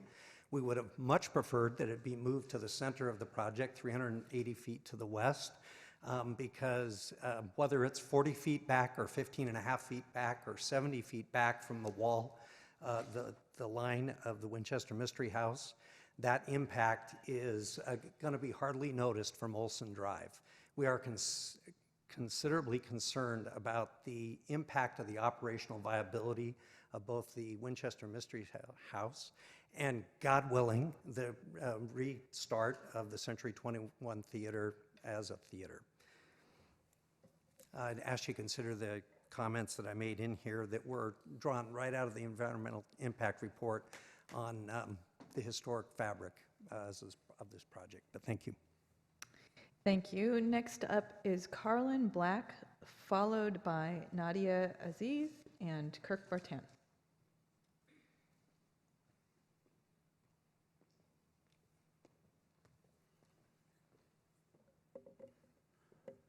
Hello, my name is Colin Black. I've worked with the Stevens Creek Urban Village for quite a few years now. And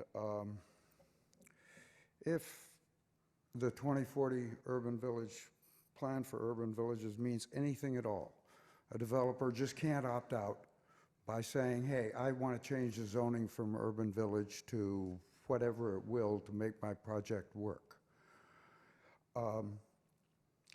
This parcel is critical for the Santana Row Valley Fair Urban Village and adjacent to the Stevens Creek Urban Village, so it impacts the people in our neighborhood as well. A proposed cap on 280, which is moving along rather rapidly right now, should also be included in any project for this, because this project will essentially abut the cap on 280. So, and in addition, there are many tall buildings across Winchester and at Santana West that would be much taller, that would justify a much taller development for here, giving much more housing, and that tall development could fit into the southeast portion very easily and would still permit stepping down to the residential areas to the north and east. And any development on this site will need to include ground floor retailing and placemaking for that neighborhood to the west of Winchester Boulevard, which is very underserved. Santana Row is a high-end drive-in village, if you will, and there is really no provision for the residents in the neighborhoods to the west of Winchester Boulevard. Thank you so much for your time. Thank you. Next up is Nadia Aziz. Good evening. My name is Nadia Aziz. I'm with the Law Foundation of Silicon Valley, and I'm here on behalf of my clients, the Winchester Ranch Senior Mobile Home Park Association, in support of the development proposal. So, mobile homes should be hard to close, and you all should scrutinize the closure of any mobile home park. They're an important source of affordable housing. They're an important source of affordable home ownership. And if any of you have visited a mobile home, important communities are created there. And what we get with this development agreement is all three of those. People get the equity in their mobile homes. They get to stay at really affordable rents with the same protections that they would get if they were remaining in their mobile home. And the community remains intact. They get to stay in the park throughout the development and into the flats so long as they want to. I want to thank Pulte for their work coming together and coming with the residents to come up with this agreement. But I also want to recognize the work that the residents have done. For 6 years, they've been fighting for their community. They, when facing displacement, really, when they found out about this closure, from where they thought they would live out their lives, they organized, they started advocating for themselves, they got us involved. And that really should be an example for any development that happens in the city. And I hope that the Planning Commission and the city really looks to this as an example of how we can engage the residents that are affected when development happens, and so that we can have these type of agreements where there's development without displacement. So again, I encourage you to approve this proposal, and I'm happy again to answer any questions about the agreement on behalf of the residents. Thank you. Next up is Kirk Vartan, followed by Chris Giangreco. Good evening, Commissioners.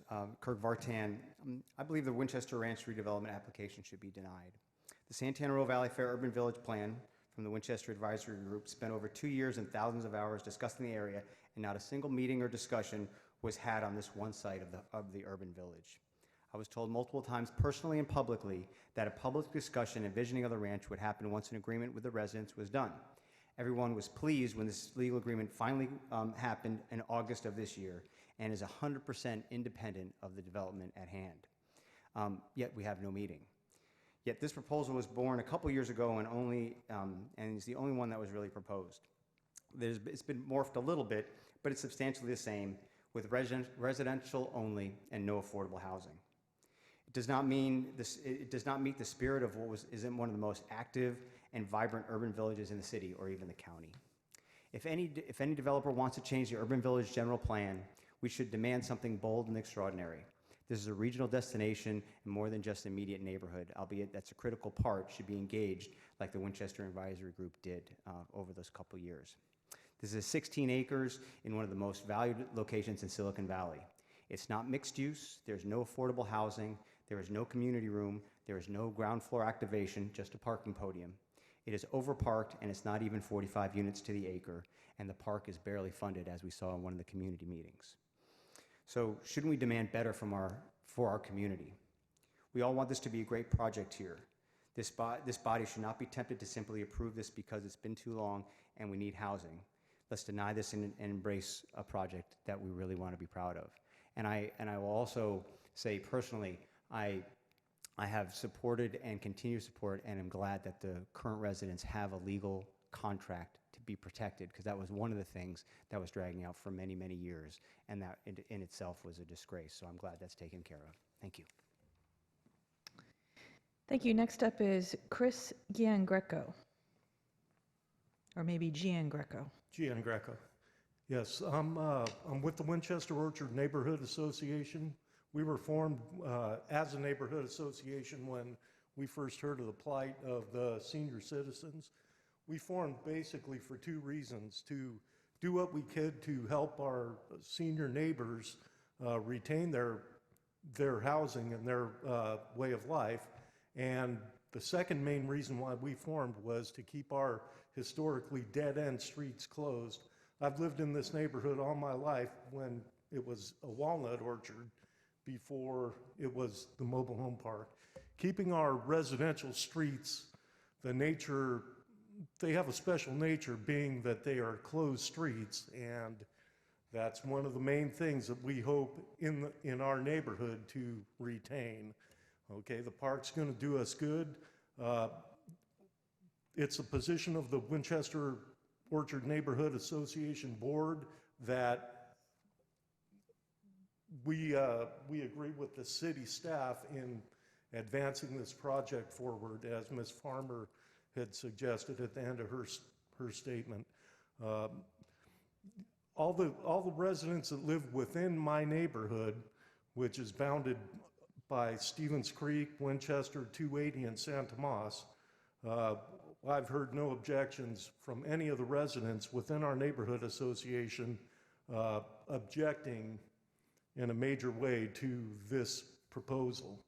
All of the objections that we've heard have come from outside of our neighborhood, not within our neighborhood. And there's a lot of concerns for various different reasons about the given proposal. But the neighborhood feels that this is a good proposal, and we're fully in support of it, and we hope to see it advance further. Thank you. Thank you. So at this point, there are no more speaker cards, and I want to invite the applicant back up to the podium for up to another 5 minutes.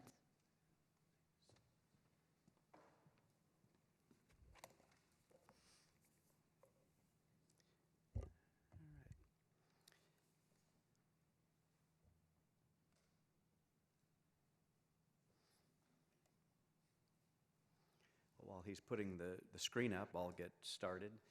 I think the two most important things that we heard from public testimony is that the residents that live in the mobile home park support the approval of this project, and that the surrounding residential community, the Winchester Orchard Neighborhood Association, also supports the development of this project. And as you know, because you're here multiple times a month, it's rare to have that level of support from residential neighbors around a development. And so I just wanted to continue on a couple of, let's see.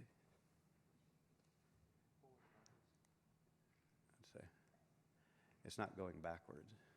Oh, there we go. Sorry about that. Okay. So a key component of what we heard from the surrounding neighborhood was they did not want the 5 dead-end residential streets connected for vehicular traffic. And so we committed, Pulte committed to not reopening those streets for vehicles, but that we will be reopening them for pedestrians, bicycles, and in a couple locations, emergency vehicles, fire trucks only. And so our plan is designed around creating that connectivity. Today, as was mentioned, all 5 of those streets dead end with a chain link fence, and you cannot pass through. So people cannot take the shortest distance to get to Winchester, Santana Row, or any amenity in the neighborhood. This gives you a picture of the connectivity. So with the site plan, we've deliberately put the neighborhood park and the greenway at the perimeter of the development, the north side and the west side, to create a good buffer to the adjacent single-family homes, but also to create this pedestrian and bike connection. So you can see the red lines will allow that pedestrian and bike connection to the park and then down Olson to Winchester. And giving it a broader view, we think this is another important connection, is the Cypress crossover on 280 exists in the bottom left of this image. So for people who are biking greater distance, this is a new path that didn't exist before, where you can cross 280, come down Cypress, come down Olson, and connect all the way to Santana Row through a pleasant and safe environment. The other key asset to the development is the park itself. So as I mentioned, we deliberately put the park on the edge of the development so that it feels a part of the entire community. It's adjacent to the existing neighborhood, so it's available to everybody. The public streets will dead end into the park with pedestrian bike access. The park itself is about 2 acres, which is a good-sized neighborhood park. It will be fully dedicated and developed by the developer and turned over to the city as a city-owned neighborhood park. This gives you a little close-up picture. We still have further community engagement to do for the specific design of the park. We've had one park-focused meeting. We've had multiple community meetings where we've got input on the park, but we will have additional meetings with the Parks Department to come up with the final design that ultimately will have to be approved by the Parks Commission and the City Council. So next, I wanted to go to responding to some of the comments that were made and highlight some of the key points. First of all, with regard to the replacement housing, if it wasn't made clear during the presentation, the residents who live in the mobile home park, anyone who is a legitimate owner/resident of the park is eligible for the replacement housing, whether you've been there 42 years or 42 months, or as long as you are a legitimate resident of the park, you're eligible for all of the housing benefits that are being offered. It was mentioned that 100% in-place value should be the standard for appraisal, and that is in fact what will be done for the appraisal. So the entire property condition, inside and out, will be considered by the appraisers to determine the value. Another key component is that the replacement housing, a resident will move from their mobile home space to the brand new condominium, and they will pay the exact same rent that they're currently paying in the park. And based on the relocation report, those rents now range anywhere from $900 to $1,100 per month. So if you can imagine, you're going to move into a brand new condo worth a lot of money, and you're only going to pay $900 to $1,100 a month, and you're going to be protected for your whole duration by the mobile home rent control ordinance, which caps increase in rent at 3%. And that's all voluntarily agreed to by Pulte and negotiated with the residents. It's not a requirement. But that creates a good environment and a safe environment for the long term for the residents. With regard to our neighbor on Rosewood who mentioned a concern about parking overflow, we're not asking for a parking reduction. This development actually has a little bit more parking beyond what's required, and we think that's important because we don't want there to be overflow in the nearby residential streets. We don't want there to be impact to the Winchester Mystery House and their parking lot. So we think it's a good balance point. With regard to the sequoia or redwood trees that she alluded to, we are preserving those. It turns out that the trees she's referencing fall within the park area at the dead end of Rosewood and one of the other streets. So we intend to preserve those, and they will be part of the new neighborhood park. The PAC SJ, Preservation Action Council letter and comment, if you look at their letter, they're referencing the six-finger design. As we've indicated here, we've moved away from that. And so the new design removes most of those fingers that are nearby, and the one finger that is closest to the mobile home park, the Winchester Mystery House, we're lowering to 4 stories instead of 7, which is the reduced height alternative that was analyzed in the EIR, and the staff and the historic consultant of the city determined does not have a significant impact to the Winchester Mystery House under CEQA.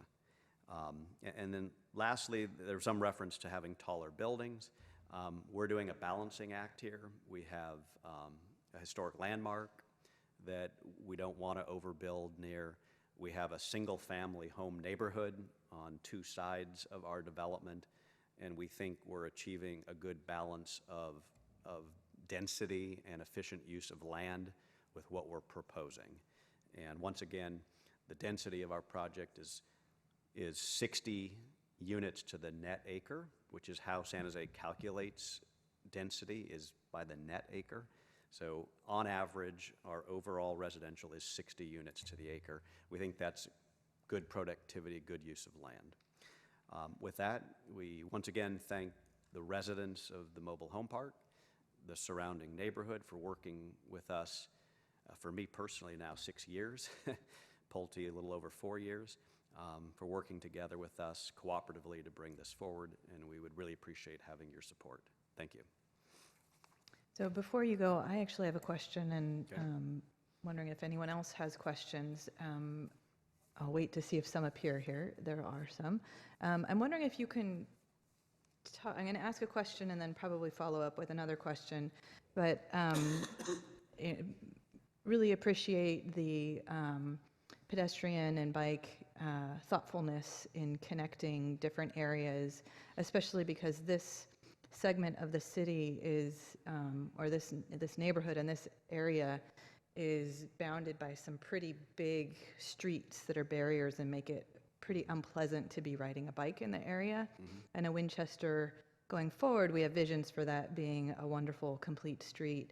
But no matter, if you're going through the neighborhood, any which way, you're going to get to a street that's pretty yucky to cross. So I appreciate thinking about that and trying to connect things a little better.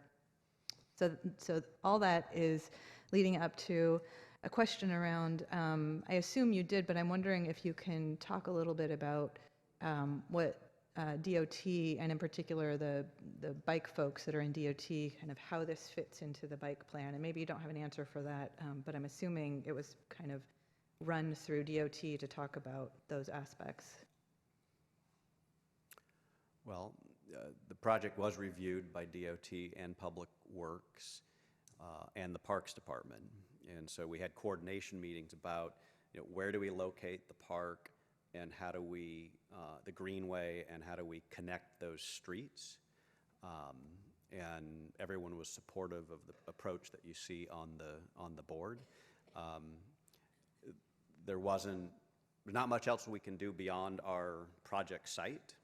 And so we accommodated what we could on the site. As an example, we wanted to get the greenway down to Kirkwood, which is I think that's Kirkwood, which is the southerly street on the left side, so that that wouldn't be a dead end. But we wanted a greenway so you could pass through our development safely on a trail that's wide enough for both bike and ped. So we reviewed all of that with them. Can I help you? Sure. Let me go to the next slide. I think you can see that. I'm sorry, Scott Hill, Pulte Homes. I think, to address that question a little bit, there was a balancing act, again, to try to make sure the streets would work. We came up with a little bit of a unique concept that we ran by Traffic and Public Works to, remove the bulbs at the end of some of those streets that had, substandard cul-de-sacs that were built years and years ago, with a turnaround that would work, but would still allow a maximum use of the park site. So we've really tried to incorporate a design that has a combination bike, pedestrian, walkway that goes through the park that connects to each of those existing streets to provide a point of contact so that we're maximizing the connection to those areas. And as Eric mentioned, on Kirkwood, we've got a little bit of a different situation where we're connecting that and trying to maintain as much of the landscaping and much of the character of the existing street as we can while we're working with the park district to design their park, ultimately their park. Great. So I have a follow-up question. Thanks. That helps. I'm wondering, can you help? I pass by this site all the time, but I'm wondering if you can describe currently there's this road, Charles Cowley Drive, spits out to Winchester. Then across the street, if you do a little jog, there's Tisch Way. Can you describe that intersection there? And the context for me is, as a bicyclist, Tisch Way then is a relatively nice route. It connects to Monroe, which then goes up and enters into Valley Fair with, there's some pretty, there have been some investments in the infrastructure there to make that more bike friendly. So part of why I was asking if you've chatted with DOT is just because I'm wondering if they were thinking about, if we think of Tisch connecting to Monroe as being a nice bike route, how can we get the folks on the other side onto that, in addition to or as opposed to Olson Road? Do you see what I'm saying? And it might be that intersection is it's just not one that we want people crossing. I don't remember what it looks like right now. Yep. I think that's more of a question for staff. Good evening, Madam Chair and Planning Commission, Manjeet Benwait, Public Works. So currently there are bike lanes along Winchester Boulevard, including the segment along the project's frontage between Stevens Creek Boulevard and 280. As part of the San Jose Bike Plan 2020, there are Class 2 bike lanes that are planned for Tisch Way between Winchester Boulevard and Monroe Street. And then we're also looking at additional bike lanes along Winchester Boulevard with the urban village planning and long-term planning for the area. So if we wanted to, yep, that's great. And so Tisch is going to be great. It's going to connect with Monroe, which has already investments in. What is that? How are we getting people from the opposite side on this property to Tisch? Like that crossing right there. And I don't know what that looks like. And what, did you guys look at it and say, gee, can we do something to help this intersection with the city? Or did you say, nope, it's just not going to work here to connect the site to Tisch, which is going to be a better bike route, as opposed to routing people up Olson, then through Santana Row, which is, lots of cars. Yeah, I mean, the challenge is that our driveway on Winchester does not align with Tisch. Right. So there was no opportunity to create some They sort can of signalized thing. Spit out there and then just do a little jog and cross the street there. Now, I think that's a much more complicated, traffic situation at that particular spot. In fact, we tried to keep our driveway further away from the entrance ramp. There's more happening there, and it was sort of outside of the scope of what we were really able to do. Yeah. And we are providing a 20-foot sidewalk on Winchester that doesn't exist today to help the pedestrian environment. And that's the standard that's supposed to someday be met along the whole Winchester corridor. It doesn't help bikes much, but it'll improve pedestrian circulation. Great, thank you. Commissioner Caballero.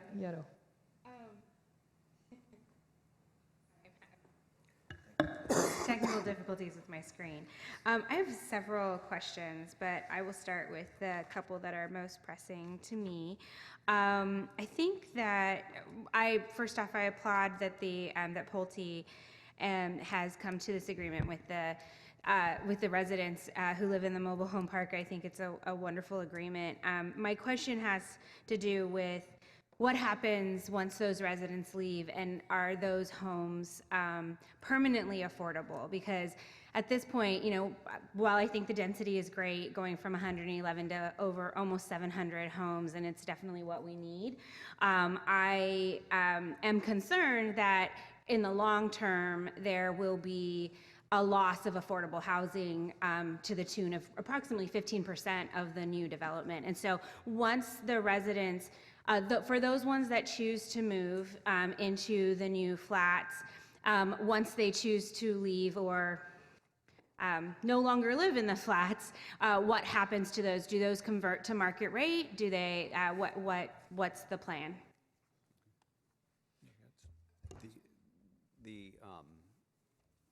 As long as the residents of the park live in the unit, they remain under their original rent structure and the protection of the mobile home ordinance. Once they leave, then those units do become market rate units. That's correct. However, the project will be complying with the city's inclusionary housing ordinance by paying the full in lieu fee. So there'll be no credit for paying for all this replacement housing that is above and beyond. So the project will be paying its full inclusionary in lieu fee, which in this case is over $21 million to the city, in order for the city to induce the creation of affordable housing in another project. And to follow up on that, what are the barriers to actually keeping some affordable housing on site? Well, I think that we've demonstrated to a certain extent the number of units that we're providing. Those aren't counting as affordable housing units, but they're certainly impacting the development of the project and the economic viability of the project. I think the other thing that's really important to understand is the phasing of the project, which by going through the process of relocation and interim housing, we're delaying the development of the market rate units for some period of time until we can build out that first phase and literally move everybody into those new units before we really start the market rate phase of the project. So those are substantial barriers for us to move it forward. Thank you. And then actually one of my questions had to do with phasing, because it did seem to have a significant impact in the EIR, the phasing versus kind of building all at once. And I think I know the answer to why you would do phased versus building all at once, but could you talk a little bit more about kind of what made you come to that decision? Well, I think it's part of the arrangement with the existing homeowners that they wanted to stay in their community. And so in order to do that, we have to maintain units that can be lived in while we're starting development of that first phase. And it was tricky to come up with a process that would work. So again, as I think Eric said and Stephanie said earlier, we're moving people from the east side of the project into units that we've already purchased on the west side. We'll have an interim housing situation for some of those people that have moved. Some people will stay in their existing units that are there now. We'll develop that first phase, and that, again, is a full development. It's infrastructure development and the building of 5 buildings, which will take some time to do. And as those buildings get completed and are ready for occupancy, people will move into those units on a kind of as developed basis. Okay, thank you. I have some questions related to the ingress and egress and kind of the one-way, not the one-way, but the one entrance. I recognize that the residents of the surrounding neighborhood want to maintain the kind of culture of their neighborhood and didn't want to have those be drivable, but 1,072 cars potentially going in and out of Olson Drive. This may be a joint question not only for the developer but also for staff, but what are the safety concerns? What's the impact to traffic? How do we really anticipate that those 1,000 people are going to get in and out in a orderly fashion during peak times? And then how does that relate to our public transit kind of goals for this area? Just to clarify, there are 2 entrances. So Oh. there's a full access at Olson, but there's a secondary access at the end of the finger at our frontage on Winchester. Oh, that was really not clear to me, That's so a thank you. right-in That's a write-in A only. write-in Oh. only? Only, so it's an entry into the project site, into where the apartment garage entrance will be. It's not an exit, again, because of the proximity to the To 280, right? Yep. But okay, that is helpful. But if you could still kind of talk a little bit to the other questions. I'm going to see We'd if have to staff will defer to address Public Works. It was addressed in the EIR. They did look at the traffic Mhm. impact going in and out of Olson Drive and found it to be satisfactory. Could you kind of elaborate? Yeah, so with the second access on Cali Drive during the AM and PM peak hours, along Olson Drive, we're seeing roughly 35 trips in the AM and 115 trips in the PM, and then along Winchester Boulevard at Cali Drive. The trips are roughly 19 trips in the AM and 52 trips in the PM. So during those peak hours, both of the driveway entrances and exits, and the access points are adequate for the project. And can you speak to any potential or planned public transportation improvements related to this? Because while 1,072 parking spaces and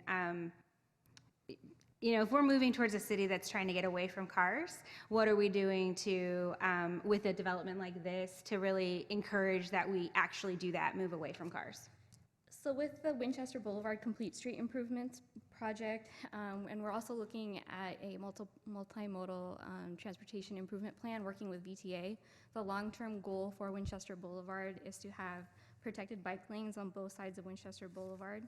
And the bike lanes will be physically separated from vehicle travel lanes. And then we're planning to have at least 4 vehicular travel lanes and 2 flex lanes for vehicle travel or parking. And so, and then we're also looking at the raised medians and trying to have limited breaks within the medians also to help with some of the circulation long term. But with those improvements and looking at the bicycle improvements, the overall network and pedestrian network within the area will be improved.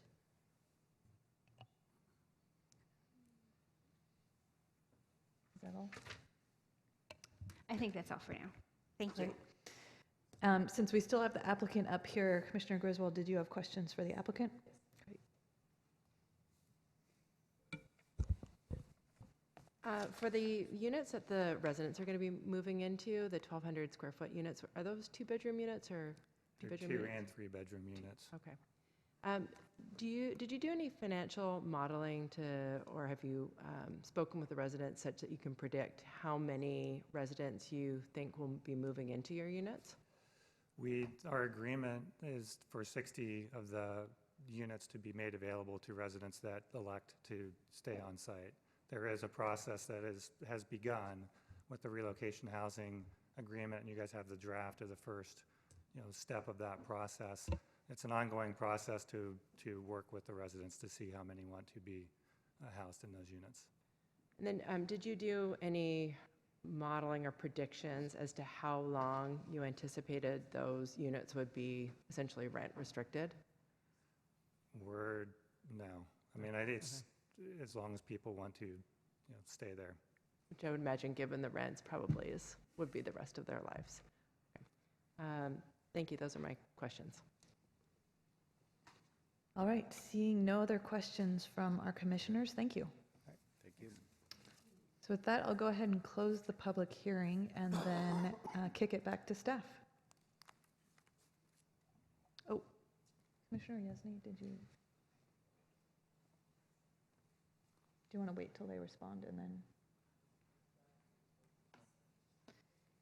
Commissioner Yesney wants to jump ahead, you guys, and ask you something. So Commissioner Yesney. And this would, I hope, be in your comments anyway.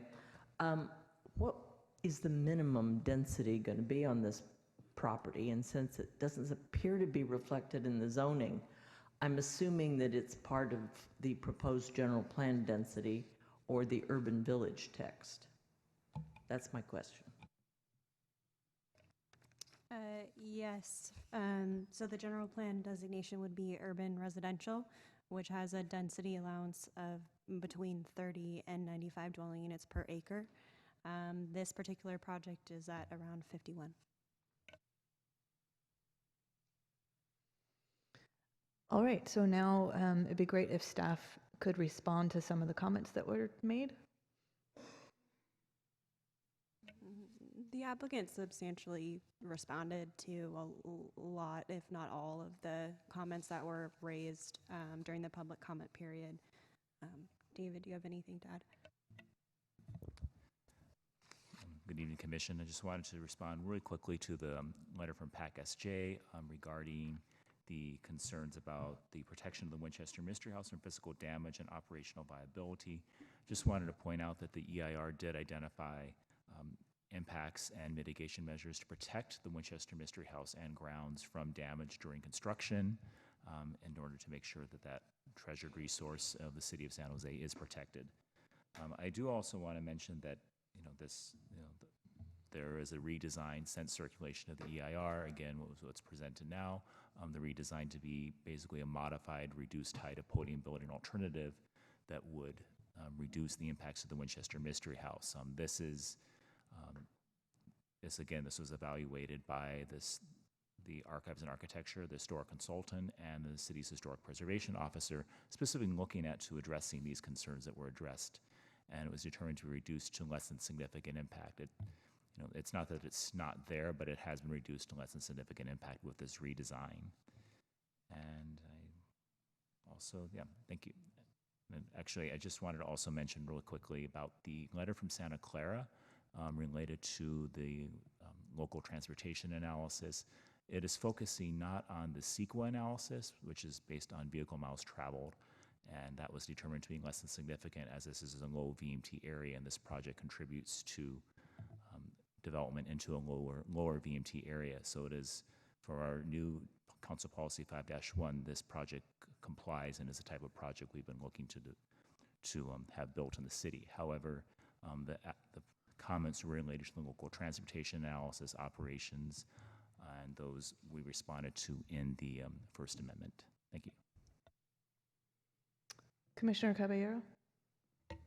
I had a question just kind of about the Santana West properties, and if we have any idea at this point what the height of those potential buildings might be, because I think that these buildings could have a max height of 120 feet, and we're looking at maybe just 70 feet high for the podium building, and I'm wondering how that relates to the potential commercial uses that are going to be just behind and next to Winchester Mystery House. Yeah, so the piece of property associated with Santana West directly behind the Winchester Mystery House has the potential to have a height of 150 feet, you're correct. So why wouldn't we encourage that the piece that, given the changes to the piece directly adjacent to the Mystery House, why wouldn't we encourage even, instead of 7 stories, 9 stories, or, on those pieces that are not so directly impacted? We think it's the potential to have even more housing on this site. Okay. I guess that's a question for the applicant.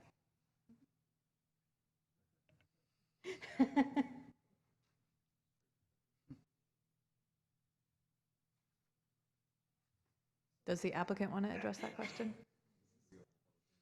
Oh, sorry. I did. So we are officially reopening the public hearing so you can answer that question. Okay. Again, Scott Hill, Pulte Homes. And I believe that the zoning for that was 150 feet, but I thought that there was a project that was approved that was somewhat less than that in the 75,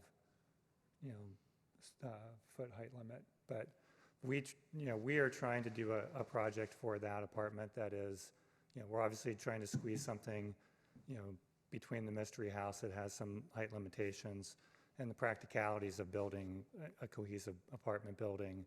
I think it's probably true you might be able to step that area up, but I don't think that, the construction of that would be a completely different structure from what we have, and for a relatively small area, I don't, think that would be a practical, economically viable project. Okay, thank you. Right. I think Commissioner Yesney. Oh, and I need to, I am officially closing the public hearing. Commissioner Yesney. Thank you, Madam Chair. There was several letters apparently from the city of Santa Clara having to do with the agreement between the city of San Jose and Santa Clara, and there's another letter from their attorney in this stack of paperwork. I just wanted somebody, perhaps the city attorney, to agree that there are no issues the Planning Commission should be aware of or address related to that agreement that might affect the viability of the project. The agreement was entered into prior to the requirement of VMT. And what we're finding is that in some of our agreements, the assumptions of both parties going into those agreements have changed because of requirements of state law. And this is one of those. So there may be disagreement among the parties, but we feel that we need to move forward in the manner that we have, and that we've explained the responses to Santa Clara's concerns on, I believe it's pages 14 through 18 of the First Amendment to the EIR. So the FEIR includes responses to those comments. And they keep responding to our responses, but again, those are not planning-related issues. Well, if you are looking at a VMT analysis in terms of what you can charge a developer, ask them to do in relation to their project, it's going to look different than it did under an LOS standard, protected intersection standard, and whatever. So if there were certain expectations originally, legislatively, we are required to change our analysis and what we are doing. So that is why there may be some upset there, but we feel it's legally required that we do what we're doing. So I want to go back to the issue that I raised with the applicant, and just I want to make sure I understand staff's perspective on this. And I understand it's not the applicant's duty to do something at that intersection. And what I'm talking about is, if I'm a bicyclist, I'd much rather go on Tisch to Monroe to get through the neighborhood than go through Santana Row. And that's not to minimize the importance of the bike amenities that are in the project. I think that's great and it's wonderful. But I am curious about, if the city does believe that there is a way of making sure that the people on the west side of Winchester can get to Tisch from that property, that's my question. Have you considered that? And you said, no, that intersection is too crazy because people are getting on and off of 280, and so we don't want people crossing there. If that's the decision, I understand that, and I just want to make sure it was looked at, and if it wasn't, then I would simply put out there that perhaps there is a way that the project can facilitate a better just exit from their property onto that nice wide sidewalk to then ready them to cross the street and go on to Tisch. Yeah, so currently with the way Winchester is laid out, the safest route would be to go up to Olson, use the signal, and then cross Winchester to either get down to Tisch or continue down Olson Drive. And so I mean, in future planning with the Winchester Boulevard Complete Streets Improvements, that's something that we can look at, working with VTA and trying to figure out what the safest route is to make that connection. Our concern is obviously the proximity to the ramps, and so we don't want the conflicts there between the bikes and the vehicles. So that's definitely something staff will look into. So I would just suggest you could get rid of the cars, and then there wouldn't be a conflict. Yeah, and also, I mean, also with the ADP in the area and Tish and relooking at the ramps there and the future improvement there, that's maybe something that could be looked at as well. So thank you. Are there any further questions from my fellow commissioners, or is it time to entertain a motion? Commissioner Oliverio first, and then Commissioner Allen. He beat you to it. Well, he'll make the motion, but I have a question. Thank you, Chair. I'd like to make a motion to approve the staff recommendation and the certification of the EIR, move this on to the City Council. This has been pending for a very, very long time, and I want to compliment the Cali Arioto family for their generosity in making it work for all the residents. This is a first-time conversion in the City of San Jose, and I think they've done very well to protect the residents in the mobile home park. I do miss Warren Gannon, who has passed away, and he was a longtime resident at the mobile home park and very active in the discussions. And so wish him all the best. He was quite a great volunteer at the San Jose Rose Garden. I think the density that's being changed from the density it is now to what it will be is tremendously different. I know it doesn't satisfy one member of the audience who would like to see more density, or maybe one member of the commission, but this is the project before us, and I think it is changed quite a bit. Planning staff, I want to compliment on the community meetings and outreach. I know third parties like to throw themselves in these processes, but I don't trust it. I only trust professional planning staff leading those meetings, because I find things get said that aren't necessarily verified and lead people potentially in the wrong direction. So I continue to support community meetings led by professional planning staff with the applicant. And I did want to make and I think also what's to note here is that the Winchester Mystery House is not opposing this. Santana Row is not opposing this, and has stated many times that the residents are supporting this, and will go before the council. So that's the supporting the staff recommendation. So there's a motion on the floor. Is there a second? Commissioner Griswold seconds. And Commissioner Allen.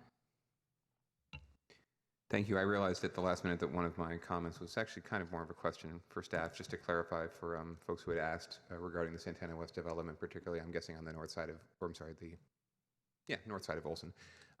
It's as I remember, it was approved at 7 to 8 stories, like 90 to 100 feet. Is that about, generally speaking, right for what that project's going to look like? This would be the thing that's in front of my beloved Century 21 Dome. So speaking of historical context, it's going to be that'll be completely blocked out, whereas you'll still be able to see the. Sounds about right. mystery More house. like 7 or 9 stories. So relatively similar. I mean, a little lower than this podium building, but a little relatively same ballpark, I guess. Just wanted to clarify that for folks. I know that 20, 30 feet may not sound like much to folks, but there is an 18-floor building going up across the street, down the street. So. I do know that the applicant for Santana West does still need to come in for another plan development amendment to actually approve what the actual building looks like. So while there is an approved zoning on the site for between 120 and 150, there's still that 150-foot zoning clearance for that. And I'm also just guessing that the site where the Century 23 Dome currently is not necessarily going to be 6 or 7 stories, but that's just I forget, honestly, I've looked at the plan sets before, but I forget. So I'm guessing that piece will be a little lower than the rest. Great. Okay. Regarding just a couple things, I think to Commissioner Ballard's point, I certainly agree regarding the pedestrian and bike access. But I also accept staff's rationale that we're going to be looking at Winchester quite a bit over the next few years. I would suggest the simplest thing would be to take a can of white paint out there, draw a crosswalk across the northern side of the intersection where there is a signal, and let people who are taking that bike lane, instead of crossing over that horrible looking overpass, which I pass over quite a bit, go over to Tish and take the pedestrian/bike overpass down that way across 280. So it could be solved with a simple can of paint and maybe one little signal that says, right? So just a thought.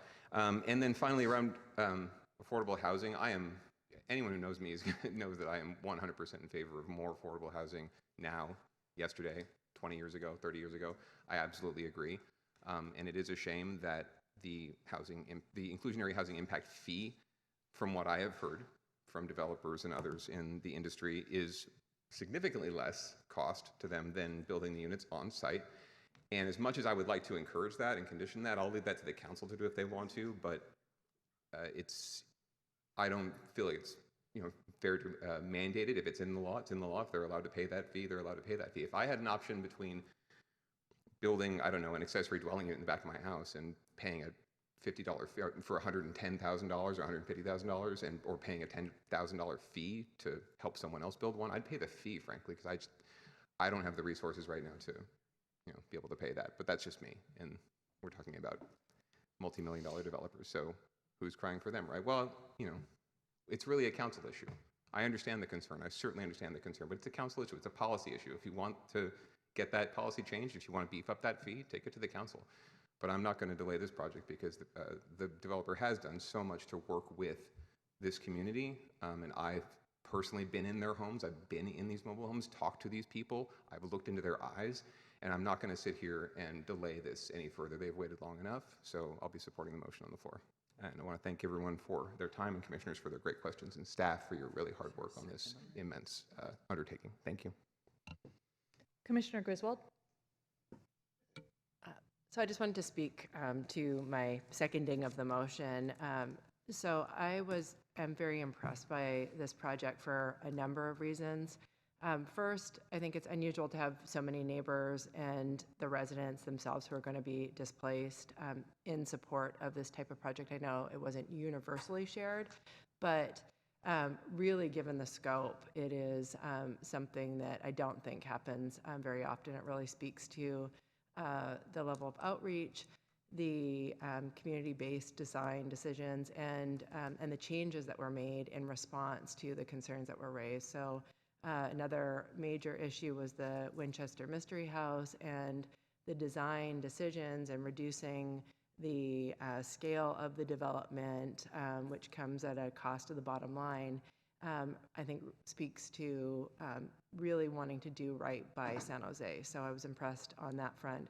But on the affordable housing component, I sort of have a different perspective on this, and in that I think the developer is really doing more than their fair share in terms of helping us out of the affordable housing or just the housing crisis in general.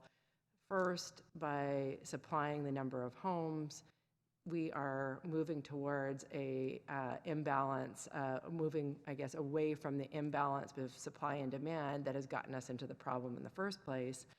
But I was thinking about really the amount of subsidy and the impact of the displacement agreement on what the developer is actually providing to the residents. And for 2 and 3 bedroom units, I think at the low income AMI rate right now, it's I think somewhere around $2,800 to $3,100 a month. And so these units at a $900 a month or approximate monthly rate are probably somewhere in the neighborhood of a 30% AMI or 20% AMI, so well below the very low income levels that we would want, we might have somebody provide. And that difference in subsidy, just by my sort of basic math here, I think works out to somewhere between $20,000 to $30,000 per unit per year. And so given the displacement funding and the purchase of the units, and that's a big ticket item, and to pay that amount plus the affordable housing impact fee, I think that it is something that I would imagine that applicants can speak to, but that really is coming off of the bottom line, and that is helping the affordable housing issues in San Jose. So for all of those reasons, I think that we should move the project forward, and that it is going to be a great addition to the Winchester area. Thank you. I wanted to speak to the motion as well. And just offer my own history on this project, and I'm sure former council member Oliverio has some good stories and history to share on this as well, since he was in office when this project first started. I was working for the leadership group at the time as a housing advocate, and I remember when this came up, I thought, oh my gosh, there is no way that this is going to have a happy ending. I thought, we had the typical storyline. We had what we all assume is the big, bad, evil developer pitted against the poor mobile home park residents who are seniors, and we know who's going to win at the end of the day, and then the project is going to come before the Planning Commission, and someone like me is going to have to hold my nose and vote for it because it conforms with all the city's rules and regulations. And I am so happy that there's a different outcome and a different storyline here. And I want to give credit to all of the folks who have been involved. The Law Foundation is just fantastic. The developer for, being willing to really work with folks. But mostly the residents of the area who I can remember when they first came forward. A lot of folks were, I felt, had a different mindset at that point in time and were very opposed to the notion of high density housing. I remember some derogatory remarks about who would live in that, sardine packed housing. And to give residents credit, I feel like they started coming to meetings that I was a part of to get educated on housing issues and then constructively engaged in the process.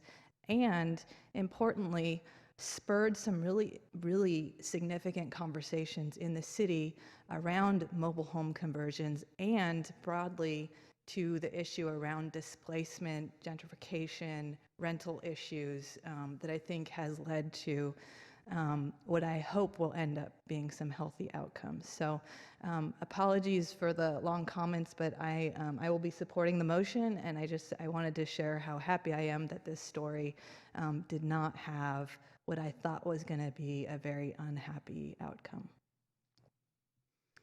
Any further comments on the motion? All right.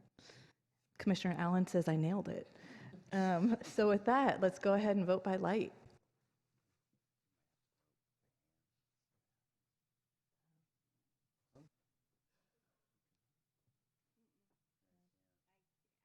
Okay. We have one screen that is malfunctioning, so we're going to need to vote verbally. So let's start with Commissioner Allen.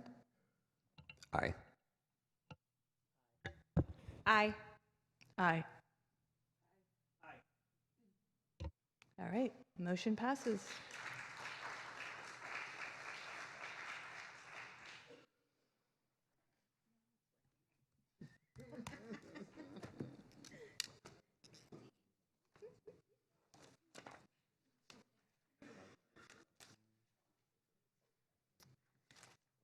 So we are going to go ahead, and it looks like there are no items to discuss on 9 and 10. So we'll jump to item 11. Is there a report from the City Council?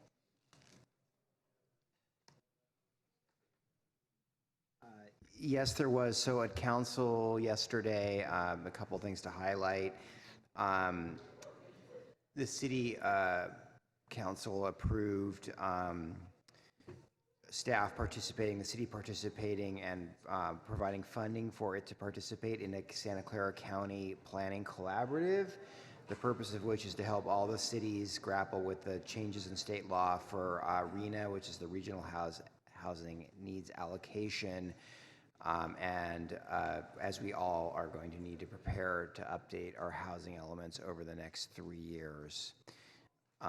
And then the other item that went to council that was on consent was a general plan amendment for basically a swap on Tillman and Park in District 6 of a house that was designated commercial and a commercial property that was designated residential. That stayed on consent and was approved unanimously. We also presented the annual review to the city council, and they accepted staff's presentation. And that concludes the report. Thank you. Moving on to 11B, review and approve action minutes from 11/13/2019. Is there a motion or any comments?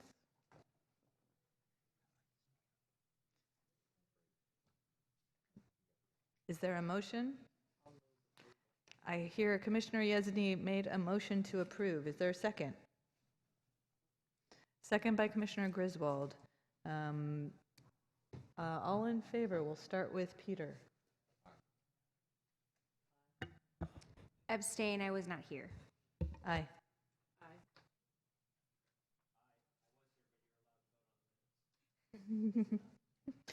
All right, great. Motion passes with one abstention. On to 11C. Is there anything on 11C? I'm just going to add for the record so that the people who are doing the synopsis know the abstention was Commissioner Caballero on item 11B. Thank you. Not hearing anything on 11C, we'll move to 11D. Anything we need to discuss on the calendar or study sessions? No? Oh, I don't know if it's the right. Oh, sorry. Did you call me? Go or for no? it. Yes. Sorry. I don't know if this is the right time or not. But I had a question about San Jose's website information. It seems like all of the links are broken when you go and Google, and so it's really hard to find any information right now. Yeah, so there's a new website now, and we've been having the same problem. So what you need to do is just put sanjose.com or just Google or Yahoo San Jose, City of San Jose, and it'll pop up. And then from that main website, you have to go from there. Actually, that didn't work for me for 2 days in a row. And Okay. the way I got in was Dave Sykes wrote a memo, and it appears the site is San Jose, small letters, and then put the CA in caps, .gov. And that seemed to work for me, but it did not work with no caps on the CA. And does it, So- like with the index of the documents and that, is it, so I guess. So I'm not sure we need to resolve that here. Problem No, but I'm just saying- expressed. I'm just saying try it. and- Just wondering if it's. If you just something Google that, City of San Jose, it'll Yeah. pop up. And It's it working works. for me. So Yeah, it works. But it won't, if you put Envision San Jose or Planning Commission or whatever, it will not all right, work. noted. Yeah. Caballero, Commissioner Caballero. I have a question on the calendar that's attached to the agenda. It's titled the 2019 Planning Commission meeting schedule, but I just want to clarify that is it in fact the 2020 schedule? Or do we have a 2020 schedule? No, I think that only November and December. Yes, Commissioner Allen. Oh, no, I was going to say, Commissioner Caballero, this is 2019. What's going to happen is you're going to get a resolution at one of your future meetings which sets the 2020 Planning Commission agenda. It'll be an agenda item. Next meeting, because that's the only one left in this. Either that or the first one in January. I'm not sure when clerical staff was doing it. Commissioner Allen. I know that most of the staff isn't still here, but I do believe we approved that calendar already a couple meetings ago Did in we? November. Months ago. Commissioners, months, I don't yeah. know where it is now. I don't see So it on the website. it would be great to include it in the packet, I think, for future reference, but once it's approved, but we have My approved memory it. is not that good. It's Thank all you. good. Mine usually isn't either, so thank you. All right, then, last item, the public record. Anything from anyone they'd like to say? I would like to say one. Commissioner quick- Allen. I would just like to thank the members of the public who are still here and all the members of the public who came out to speak tonight. I really appreciate it. Thank you both, and thank you, everyone. Great. On that positive note, meeting adjourned.